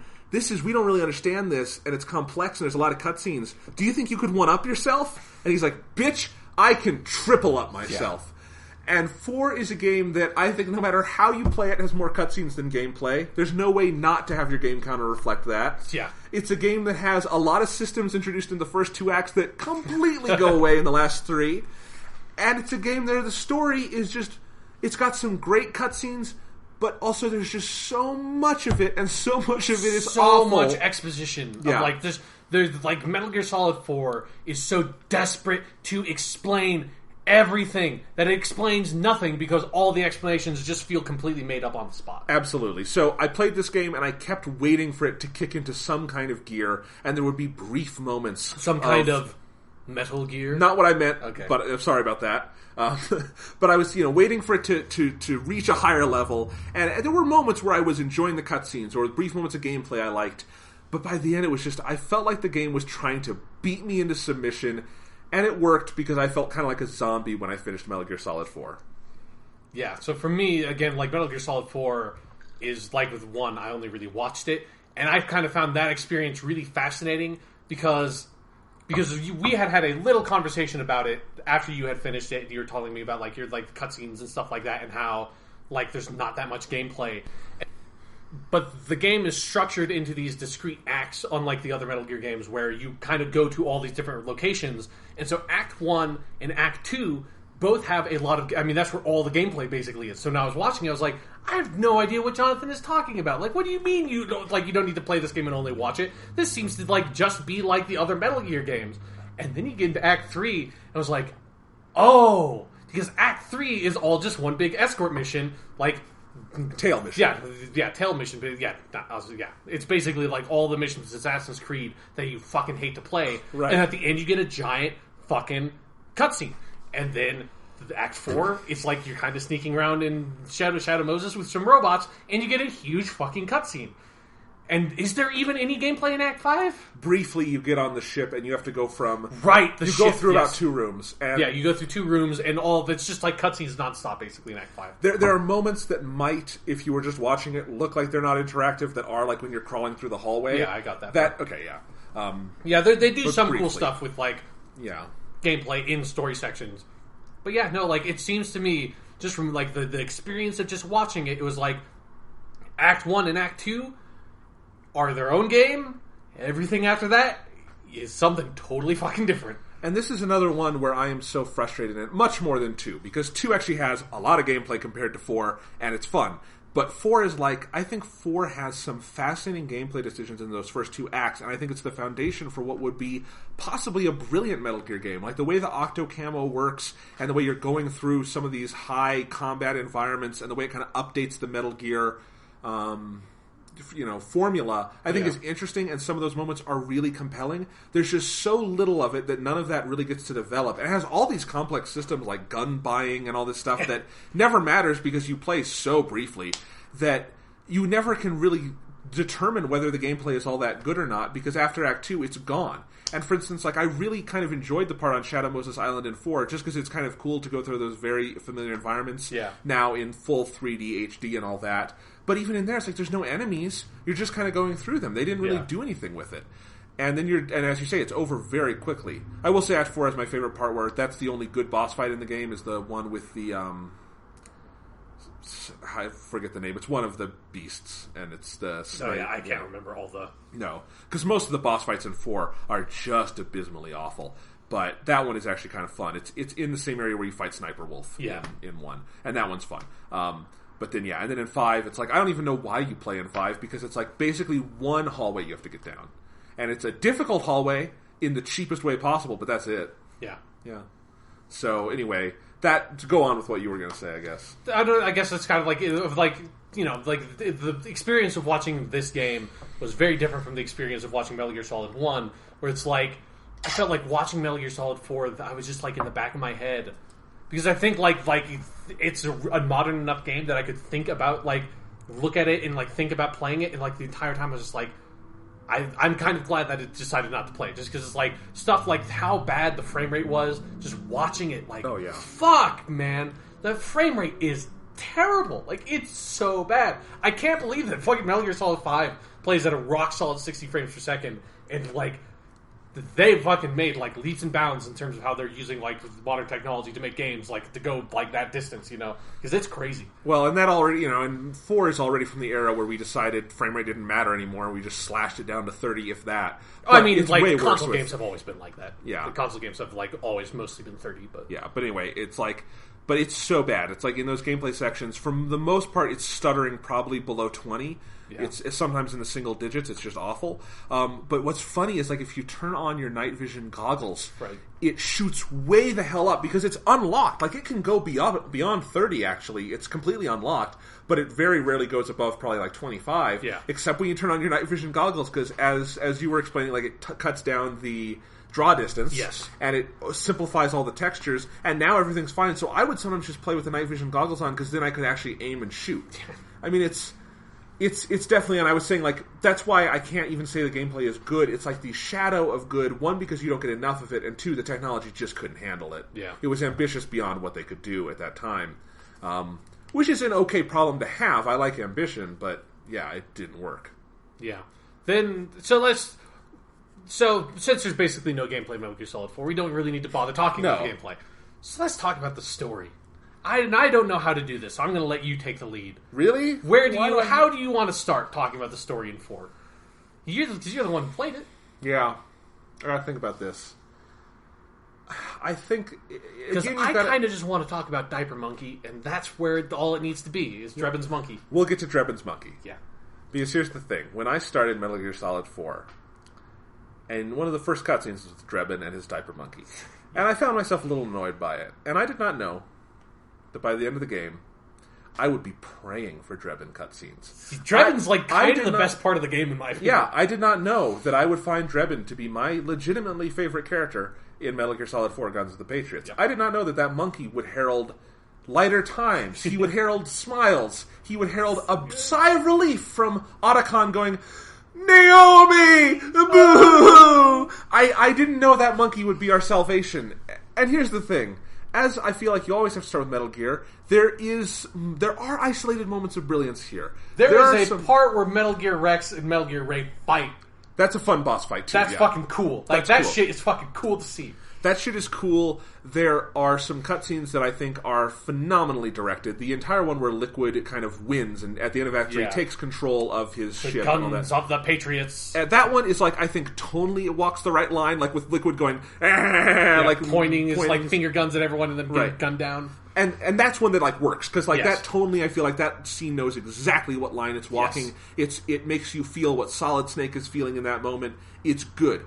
But there is so much of it, and so much of these cutscenes are just nothing. There's just people talking and talking and talking and talking, that even if you feel like you're invested in a relationship like Meryl and Johnny, like, I think those two, they're kind of fun in the... Sure. Because the decision to make Meryl hook up with Johnny Sasaki, the, like, joke diarrhea character that has been in the franchise forever, I knew about it before going into 4, I'd heard about that. It's still inexplicable to me when watching it. Like, how did this happen? How did he become a character? But at least it's like, it's something going on with some level of human connection. Like, it's the only character arc in that game that has any kind of humanity to it, where Johnny Sasaki goes from being just the pants shitter to an actual character who could maybe be the right guy for Meryl. I'm not saying it's done brilliantly. That's not what I'm saying at all. But when you cut from, I think there's a mission briefing that's about an hour and a half long, something like that, and it's the one where it's Naomi and Otacon having their weird romance. Right, yeah.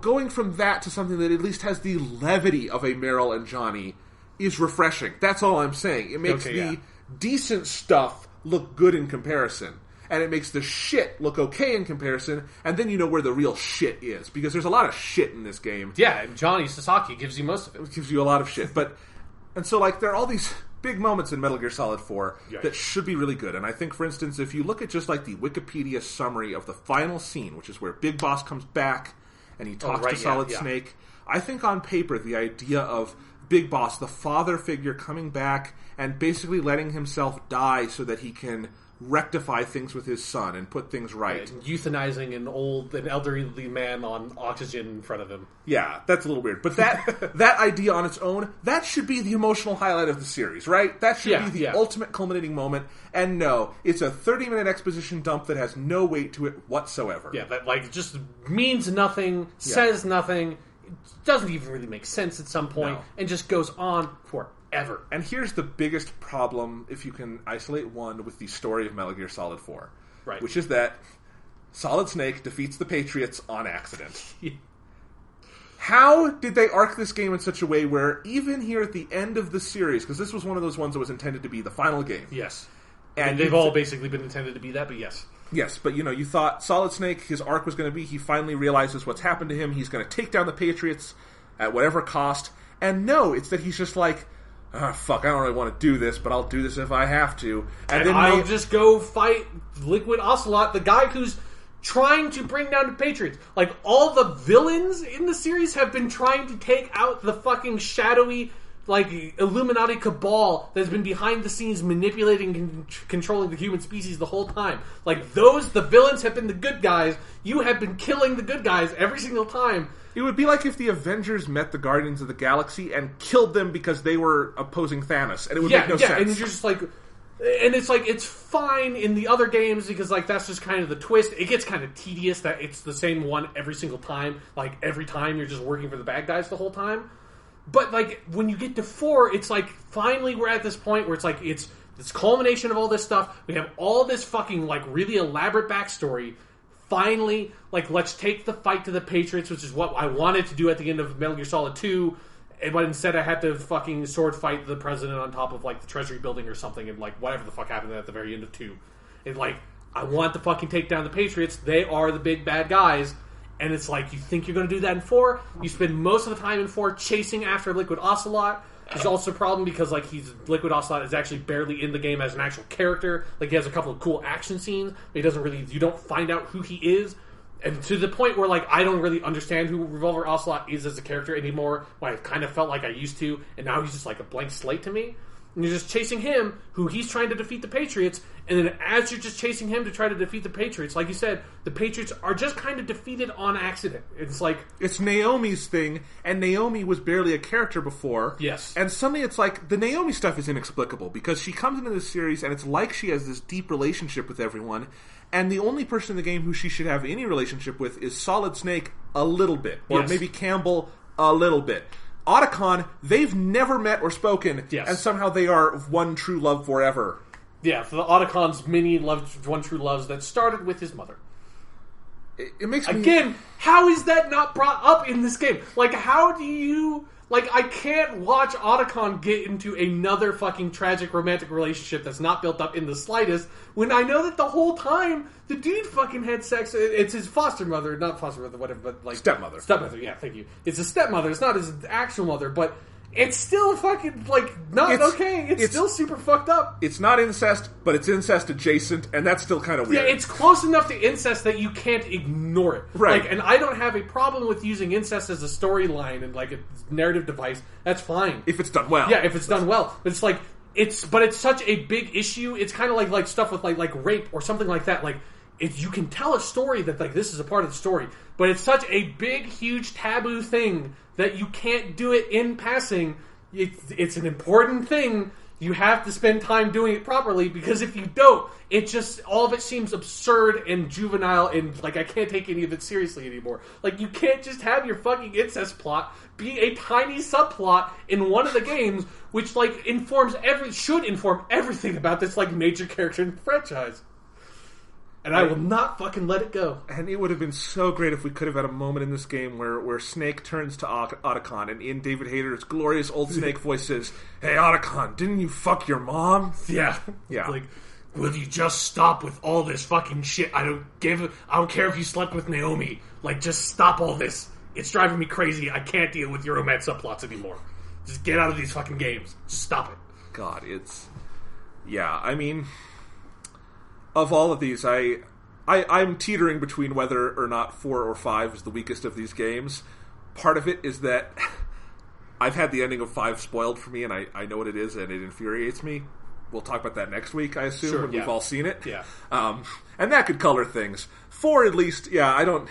5 is probably a better game because it's at least a game. You can play it, you can have fun with it. Yeah. 4 has no real gameplay, so whatever. It's, even by the broad definition of game that I like to use, where I consider something like even Proteus as game to me and all that stuff. Yeah. But Metal Gear Solid 4, I don't really know how much you can call it a game. Yeah, fair enough. Because, or let's put it this way, if it's a game, it fails, it's an F, because there's so little gameplay, and the cutscenes aren't good enough to justify their amount of time. Yeah, yeah. And again, it's not to say it's... As with all of these, it's got its moments, its redeeming moments. There's just so much less than in any of the others to me. Yeah, I kind of agree. I mean, I think the experience of watching it, I was... Like, because there are just some moments in, like, Metal Gear Solid 4, I don't think has any... It does not have a single drop of, like, the little bit of stuff that, like, I think every once in a while... Like, Metal Gear Solid 1, occasionally, like, with some of the Foxhound members, I thought it was, like, profound might be a bit much, but, like, there's, like, emotional, interesting narrative content that was, like, more than just, like, cool action beats in 1. And 2, like I said, like, that whole, like, Lolly Lule Lo thing, like, if you understand it, like, I think it's really cool. And there are some cool narrative experiments that go on. There's some cool happen. Like, smart things happen in some of the Metal Gear games. It's, like, there's a way more stupid and, like, stupid trying to be smart that's piled on top of it that makes it hard to get to that stuff, but it's like... But I do think that Hideo Kojima is a smart guy who has, like, some interesting things to say. He just is very bad at saying them. And then, like, Metal Gear Solid 3, like, has, like, a lot of really interesting stuff about talking about patriotism and stuff like that. Metal Gear Solid 4 has none of it. Like, there's not a single fucking shred of any of the smart stuff that was in any of the Metal Gear stuff.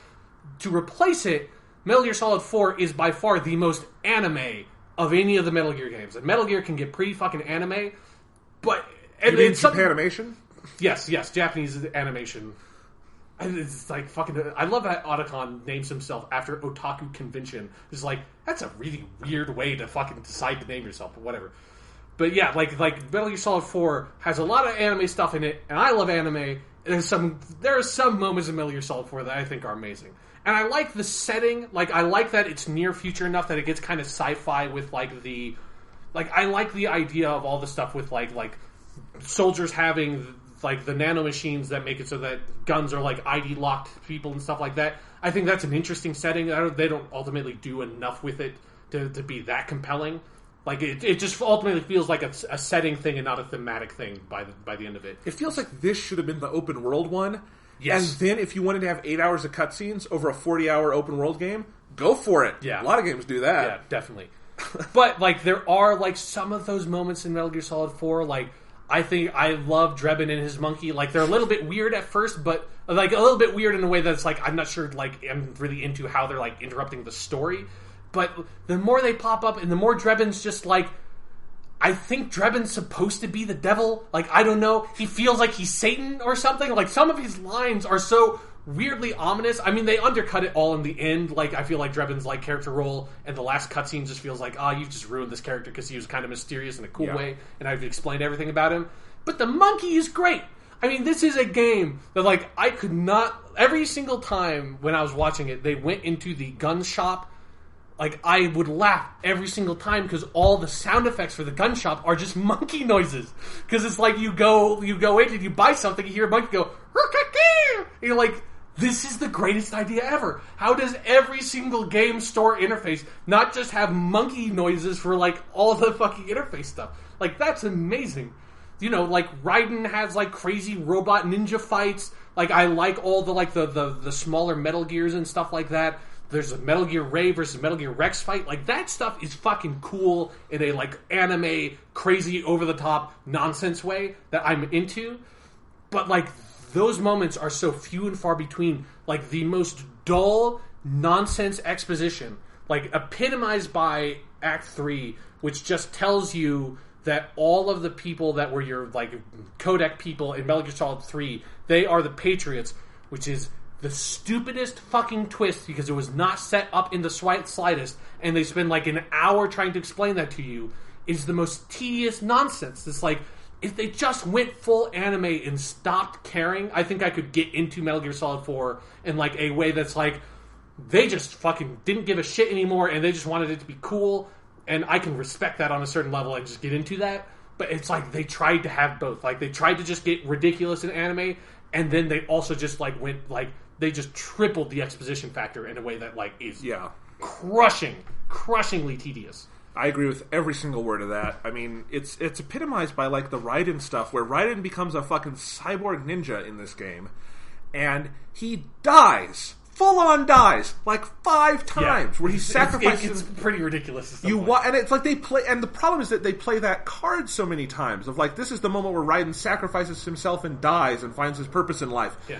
Oh, wait, he's alive, so that he can do the exact same thing again. Yeah. That's all just awful bullshit. Yeah, Monkey good, exposition bad. Yeah, I don't even know what else to say. It's a soul-crushing experience.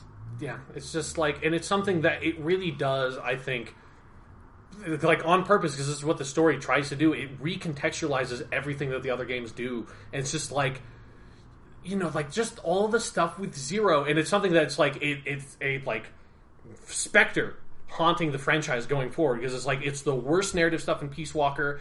It is like, I'm kind of half convinced that it's one of the things that just has killed Metal Gear Solid 5 narratively, is that, like, Zero is not a villain, because you never built him up as one. You never set up some sort of twist. They never even really built up his relationship with the boss in 3 to make their idea of, like, oh, Big Boss had this idea of what the boss was trying to do, and Zero had this other idea, which is, like, actually, like, this is the other thing that's great about 4, is that it boils down the Metal Gear Solid storyline into, it's just Assassin's Creed now. Because it's just, Big Boss is the Assassins, and Zero are the Templars. It's like, that's what it is. Zero wants control, Big Boss wants freedom, and that's their way of unifying the world. But it's like, they never set any of that up with Zero, and literally, since that moment of where they have, in a, like, long flashback exposition sequence, had a, like, Eva explain that to you, Zero has never popped up as a character. He has never popped up as a character. I think maybe there's, like, Portable Ops, which is one of the PSP games that's slightly non-canonical. I think he maybe actually be in that game,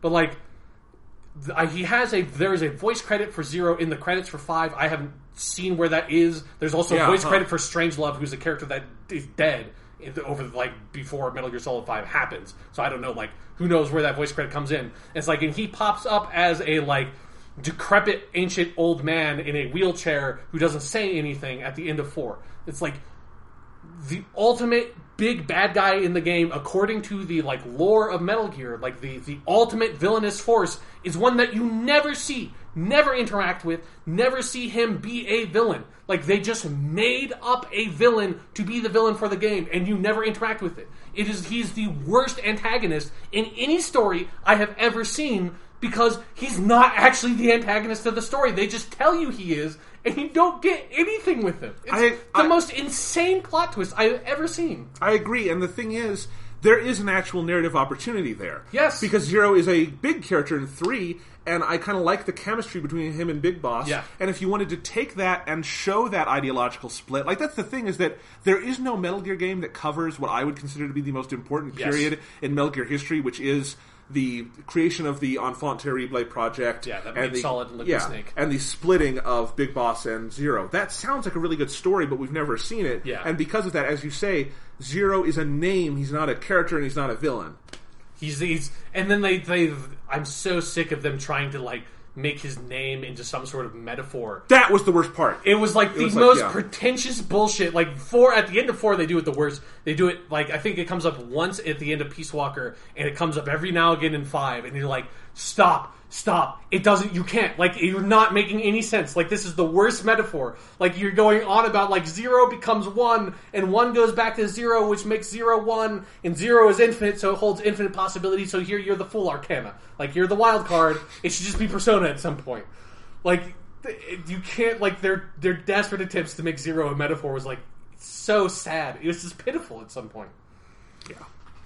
So, anything else to say about Guns of the Patriots? I hate how they try to off-screen make Paramedic a villain.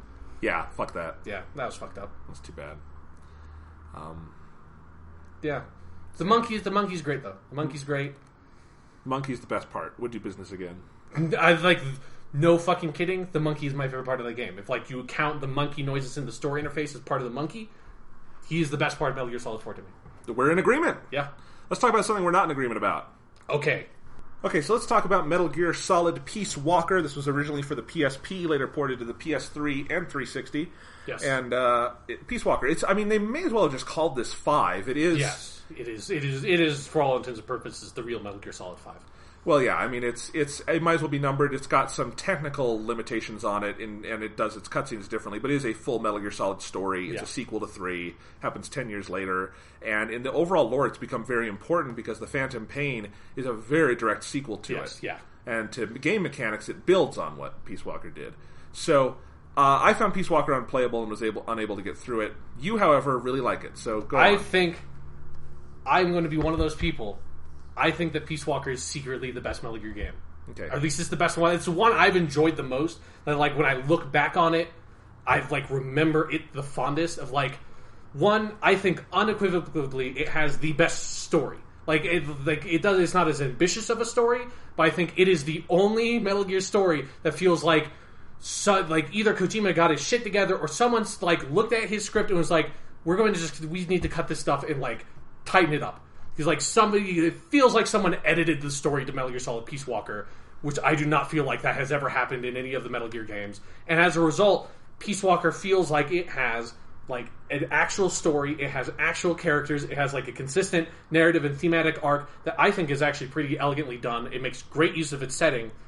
Like, I think its biggest drawback is that the gameplay obviously has its limitations because it was originally on the PSP. That I think, like, because I played it on the Vita and you played the HD collection on PS3, and I think that actually playing it on Vita probably makes it better. Yes. Because the game is intended to be a mobile game. There are a lot of design things about it that make sense of like why you're meant to like pick up this game and play it for like 15 minutes and then like put it down and maybe do something else and come back to it.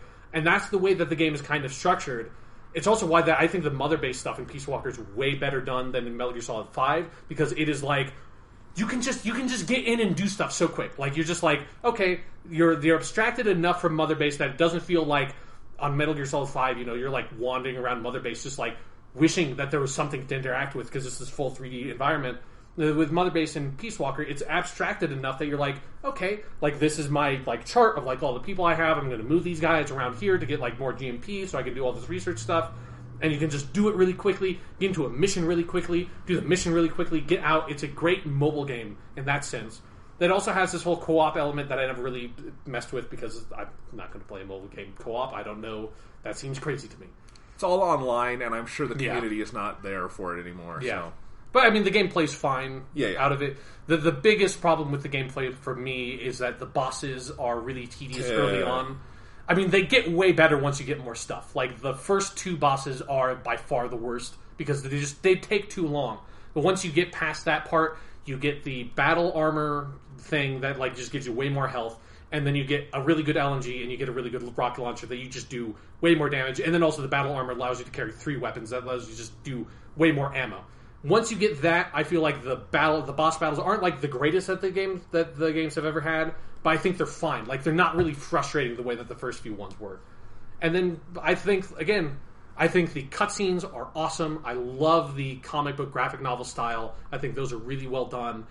And then I think like the game, once you get to the end section of the game, which is basically you do the main plot, which is all the stuff with the Peace Walker mech and like all that stuff, and then you get basically you just let you do a bunch of like extra side ops. It's kind of like how Metal Gear Solid 5 does it, only it's like way shorter than that. Of like you just do some extra ops, then you get like a little story mission, and it just feels like I'm building up Mother Base. I'm establishing Militaire Sans Frontières and like my fucking crazy Outer Heaven bullshit.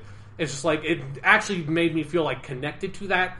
And then you get the true ending, which is kind of like it's good and bad. Like I like the idea of the twist with Paz, whose name means peace. I like that I think they do a good job with her as an allegorical character in parts of the game. The main problem is, as with 4, they do all this stuff with Zero and Cypher and all this bullshit of the like. I can't find any of this compelling because none of it makes any sense, and it all sounds crazy. But the idea of Paz betraying the boss, or the big boss, is an interesting plot twist that I think they do well, removed from the Cypher stuff. If you could just cut all that out, it would be a pretty good sequence. And that, like, ultimately, I think the story is really, really well done. I think it recontextualizes the end of Metal Gear Solid 3 in a way that's very interesting. The way that, like, I think because it makes Big Boss a character, I guess, is the biggest thing for me. Is that the whole arc of the game is about Naked Snake accepting the mantle of Big Boss that he is just sort of given at the end of 3. And I find it interesting that he refuses it, and by the end of the game, he has now decided that he comes out from under the shadow of the boss in a way that I find interesting. And that's the whole narrative arc of the game, is him actually finding himself as a person and deciding on his own what he's going to do, and that he's not just going to follow the boss's will and he doesn't actually believe in what the boss believed in, and that ultimately I think it makes the boss a more interesting character by making Big Boss an actual character. It kind of does the narrative work that I wanted 3 to do, and it does it here, and I think it's really well done. I really don't disagree with a lot of that. I mean, you haven't even finished the game. I haven't finished the game. I've seen a lot of the stuff near the end. I think the cutscenes are great. I love that. I think in terms of the different ways people have adapted things for PSP and mobile systems, that's one of the more successful ones I've seen. It doesn't feel compromised. It feels like a good way to tell the story. It feels like it makes some of the storytelling better because of its limitations. Yeah. I like a lot of the characters, and I like the focus, as you said, on it's kind of back to the Metal Gear Solid, 1, 2, 3 focus of where we have this one mission we have to complete here in this case it's Costa Rica, and I like that. Costa Rica, yes. And I like that a lot of it's in Spanish. I like hearing David Hayter's gruffy voice saying Spanish phrases and stuff. That's fun. I just couldn't get into the gameplay because it feels so stop and start, where you go in and every mission is max of 3 minutes, except you get the boss fights, and then those go on forever, and I ultimately got stuck on one and couldn't beat it and just threw my controller and stopped playing. And I haven't gone back to it. I just couldn't do it. And I mean, also it was school was starting, and I had better things to do and more important things to do, and I was I could be reading and getting work done, so I just didn't feel compelled on that level. I think I probably would enjoy it more if I were playing it on Vita and doing the kind of mobile game bite-sized thing, but then that's not the kind of portable game I enjoy anyway, necessarily all the time, so it doesn't really interest me on that level. And I just thought a lot of the compromises made, it just feels so sparse compared to the other ones, even though you have all these weapons you can get and things like that. I just think the controls feel clunky, and it feels like a step backwards in a lot of ways. Yeah, and just that very stop and start aspect of it, where even the main missions feel really short and barren, and I don't think the level design is that interesting. Ultimately, it's like it's a PSP game, and it didn't feel good to me. So yeah, I mean, yeah, I think it's definitely something that I think it was easier for me to take the technical limitations in mind when I was playing it and sort of like get past that, because you're not wrong. Like they reuse the same environments a bunch of times in different ways. That's really actually it's something that like Metal Gear Solid 5 is a sequel to Peace Walker in a lot of ways, and maybe they didn't fix all the things that they should have fixed that Peace Walker did, because Metal Gear Solid 5 also reuses a bunch of bases and stuff.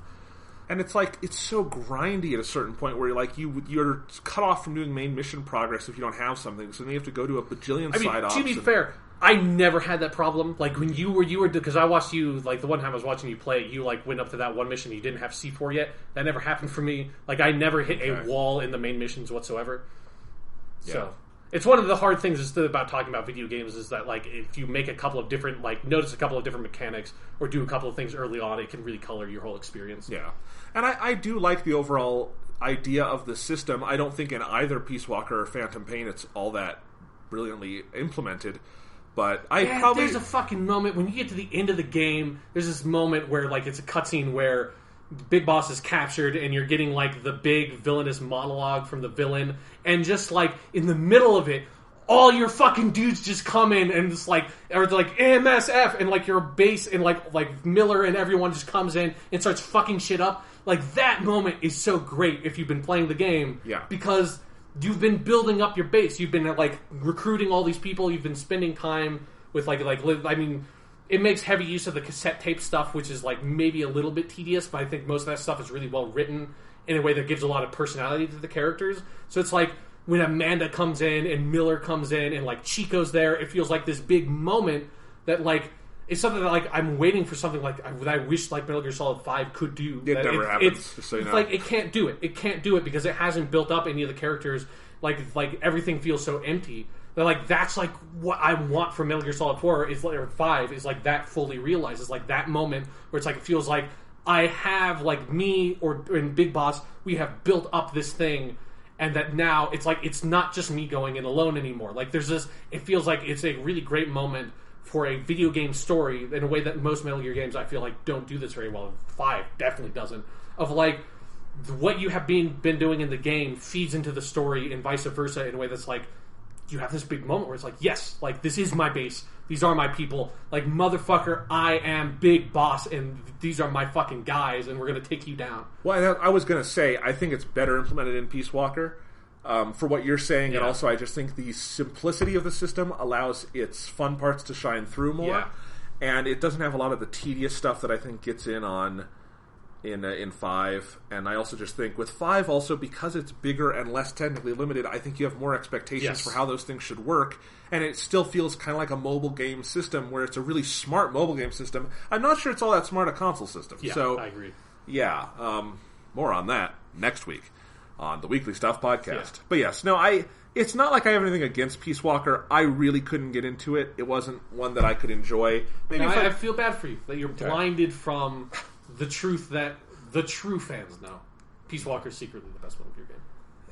But on the basic level, I didn't have fun with it, and I couldn't get through it. And I mean, I should say I didn't really have fun with Metal Gear Solid 2 or 3. Like as video games, I didn't like playing those, so that definitely informs my opinion of like if Peace Walker plays like a clunky piece of shit, I feel like all of those games do. So. Okay, well, no worries. What conclusions can we draw? Where would we like to bring this conversation home? We've talked about all the Metal Gear Solid games. Man. I mean, what do you say beyond making monkey sounds? I don't know. Yeah, I mean that's what I was going to say. There's a couple of things that you can take from Metal Gear Solid, the franchise, that you can bring into your life. Video game menus should have monkey sound effects attached to them. I'm shocked because Metal Gear Solid 4 came out in 2008 and that was a really popular title. I don't know how that's not just in every video game. It's not even in 5. Like, inexplicable to me. You can take that. You can take, hey, editing your story is a good thing. Like, if anything, this is something that I particularly value is focus in storytelling. I think is really important. I think Metal Gear Solid, all the games basically are a good demonstration in that like that's the main thing all of the stories lack. Is that like each of the games could have a very interesting, well-executed story if they just sat down and decided, you know what, I'm going to focus on this. That this is going to be my core thematic idea and build everything around it. I think some of the games, like 3, does it better than the others, but I don't think any of them get all the way there. But as with anything, I think in a lot of ways, the failings of Metal Gear are where it is the most interesting. Yeah. It's a series with 2 games I really like. So I don't even know if I can call myself a fan of it. I'm a fan of 2 games in this 6-game series. Yeah. 7 games. How do you count 5? Is 5 2 games? I don't know. But because I'm technically a fan of Ground Zeroes too, so right, yeah. Whatever. I don't know. It's tough to know. I think we did it pretty exhaustively. Yeah, I think it's a very interesting franchise that is obviously for video games. It's historically extremely important. I think it's something that if you're someone who's really interested in video games in a more academic sense than the way that we are, I think you owe it to yourself to give it a try. Like I don't think you necessarily need to play all the games. Like I think watching it is a fine experience, and there are plenty of different ways you can do it. You can do the Giant Bomb route if you want to, like I did. There are like millions of different Let's Plays on YouTube. That you there's a really good one. Kefka Productions is the channel where that guy has edited them all like a movie, and that's Peace Walker movie's pretty good. Although he made a couple there's a couple of things in Peace Walker that can't be translated into a movie format. That like the story loses some of what it has. But, yeah. But that's a decent way to experience it if like you just want to get that content. Yeah. To get ready for playing the other games. Uh-huh. Yeah. Yeah, and so next week on the show, yes, we're going to talk about the Phantom Pain, mostly story stuff because I think we covered a lot of the gameplay stuff, but though there's more to talk about. Next week is Tokyo Game Show, so we won't do the next episode until we hear about some of that news, so Persona 5, that kind of stuff, but hopefully, like, whatever day that's earmarked for, we will clear a couple hours and talk about it, I think, because we're excited for that, want to know about Persona 5. I'll be able to talk about Super Mario Maker, which I'm really excited for. And the Taken King is coming up, so we'll have some Destiny to talk about. So, lots of good stuff, and on September 19th, Doctor Who returns. Yes. So that's going to be a thing too. Finally, my life can begin again. I hope we can get. We're just here. Can we promise we can get the next episode out before Doctor Who comes back? Yes, we will. We have to. We have to. Yeah, we have to clear the slate for Doctor Who, so we can get back on the weekly rotation of Doctor Who. Hopefully, we can get these back to coming out on Sundays consistently when Doctor Who airs. But it'll be interesting. There's so much to look forward to. And I need to go play a lot of fucking Metal Gear Solid 5 now. I don't want to. I have to, Jonathan. We as people have to finish this fucking game. I know. I don't because both of us are really disappointed in it, and everyone else likes it. So we have to be able to hate it more than they like it, and that's what it means to be human.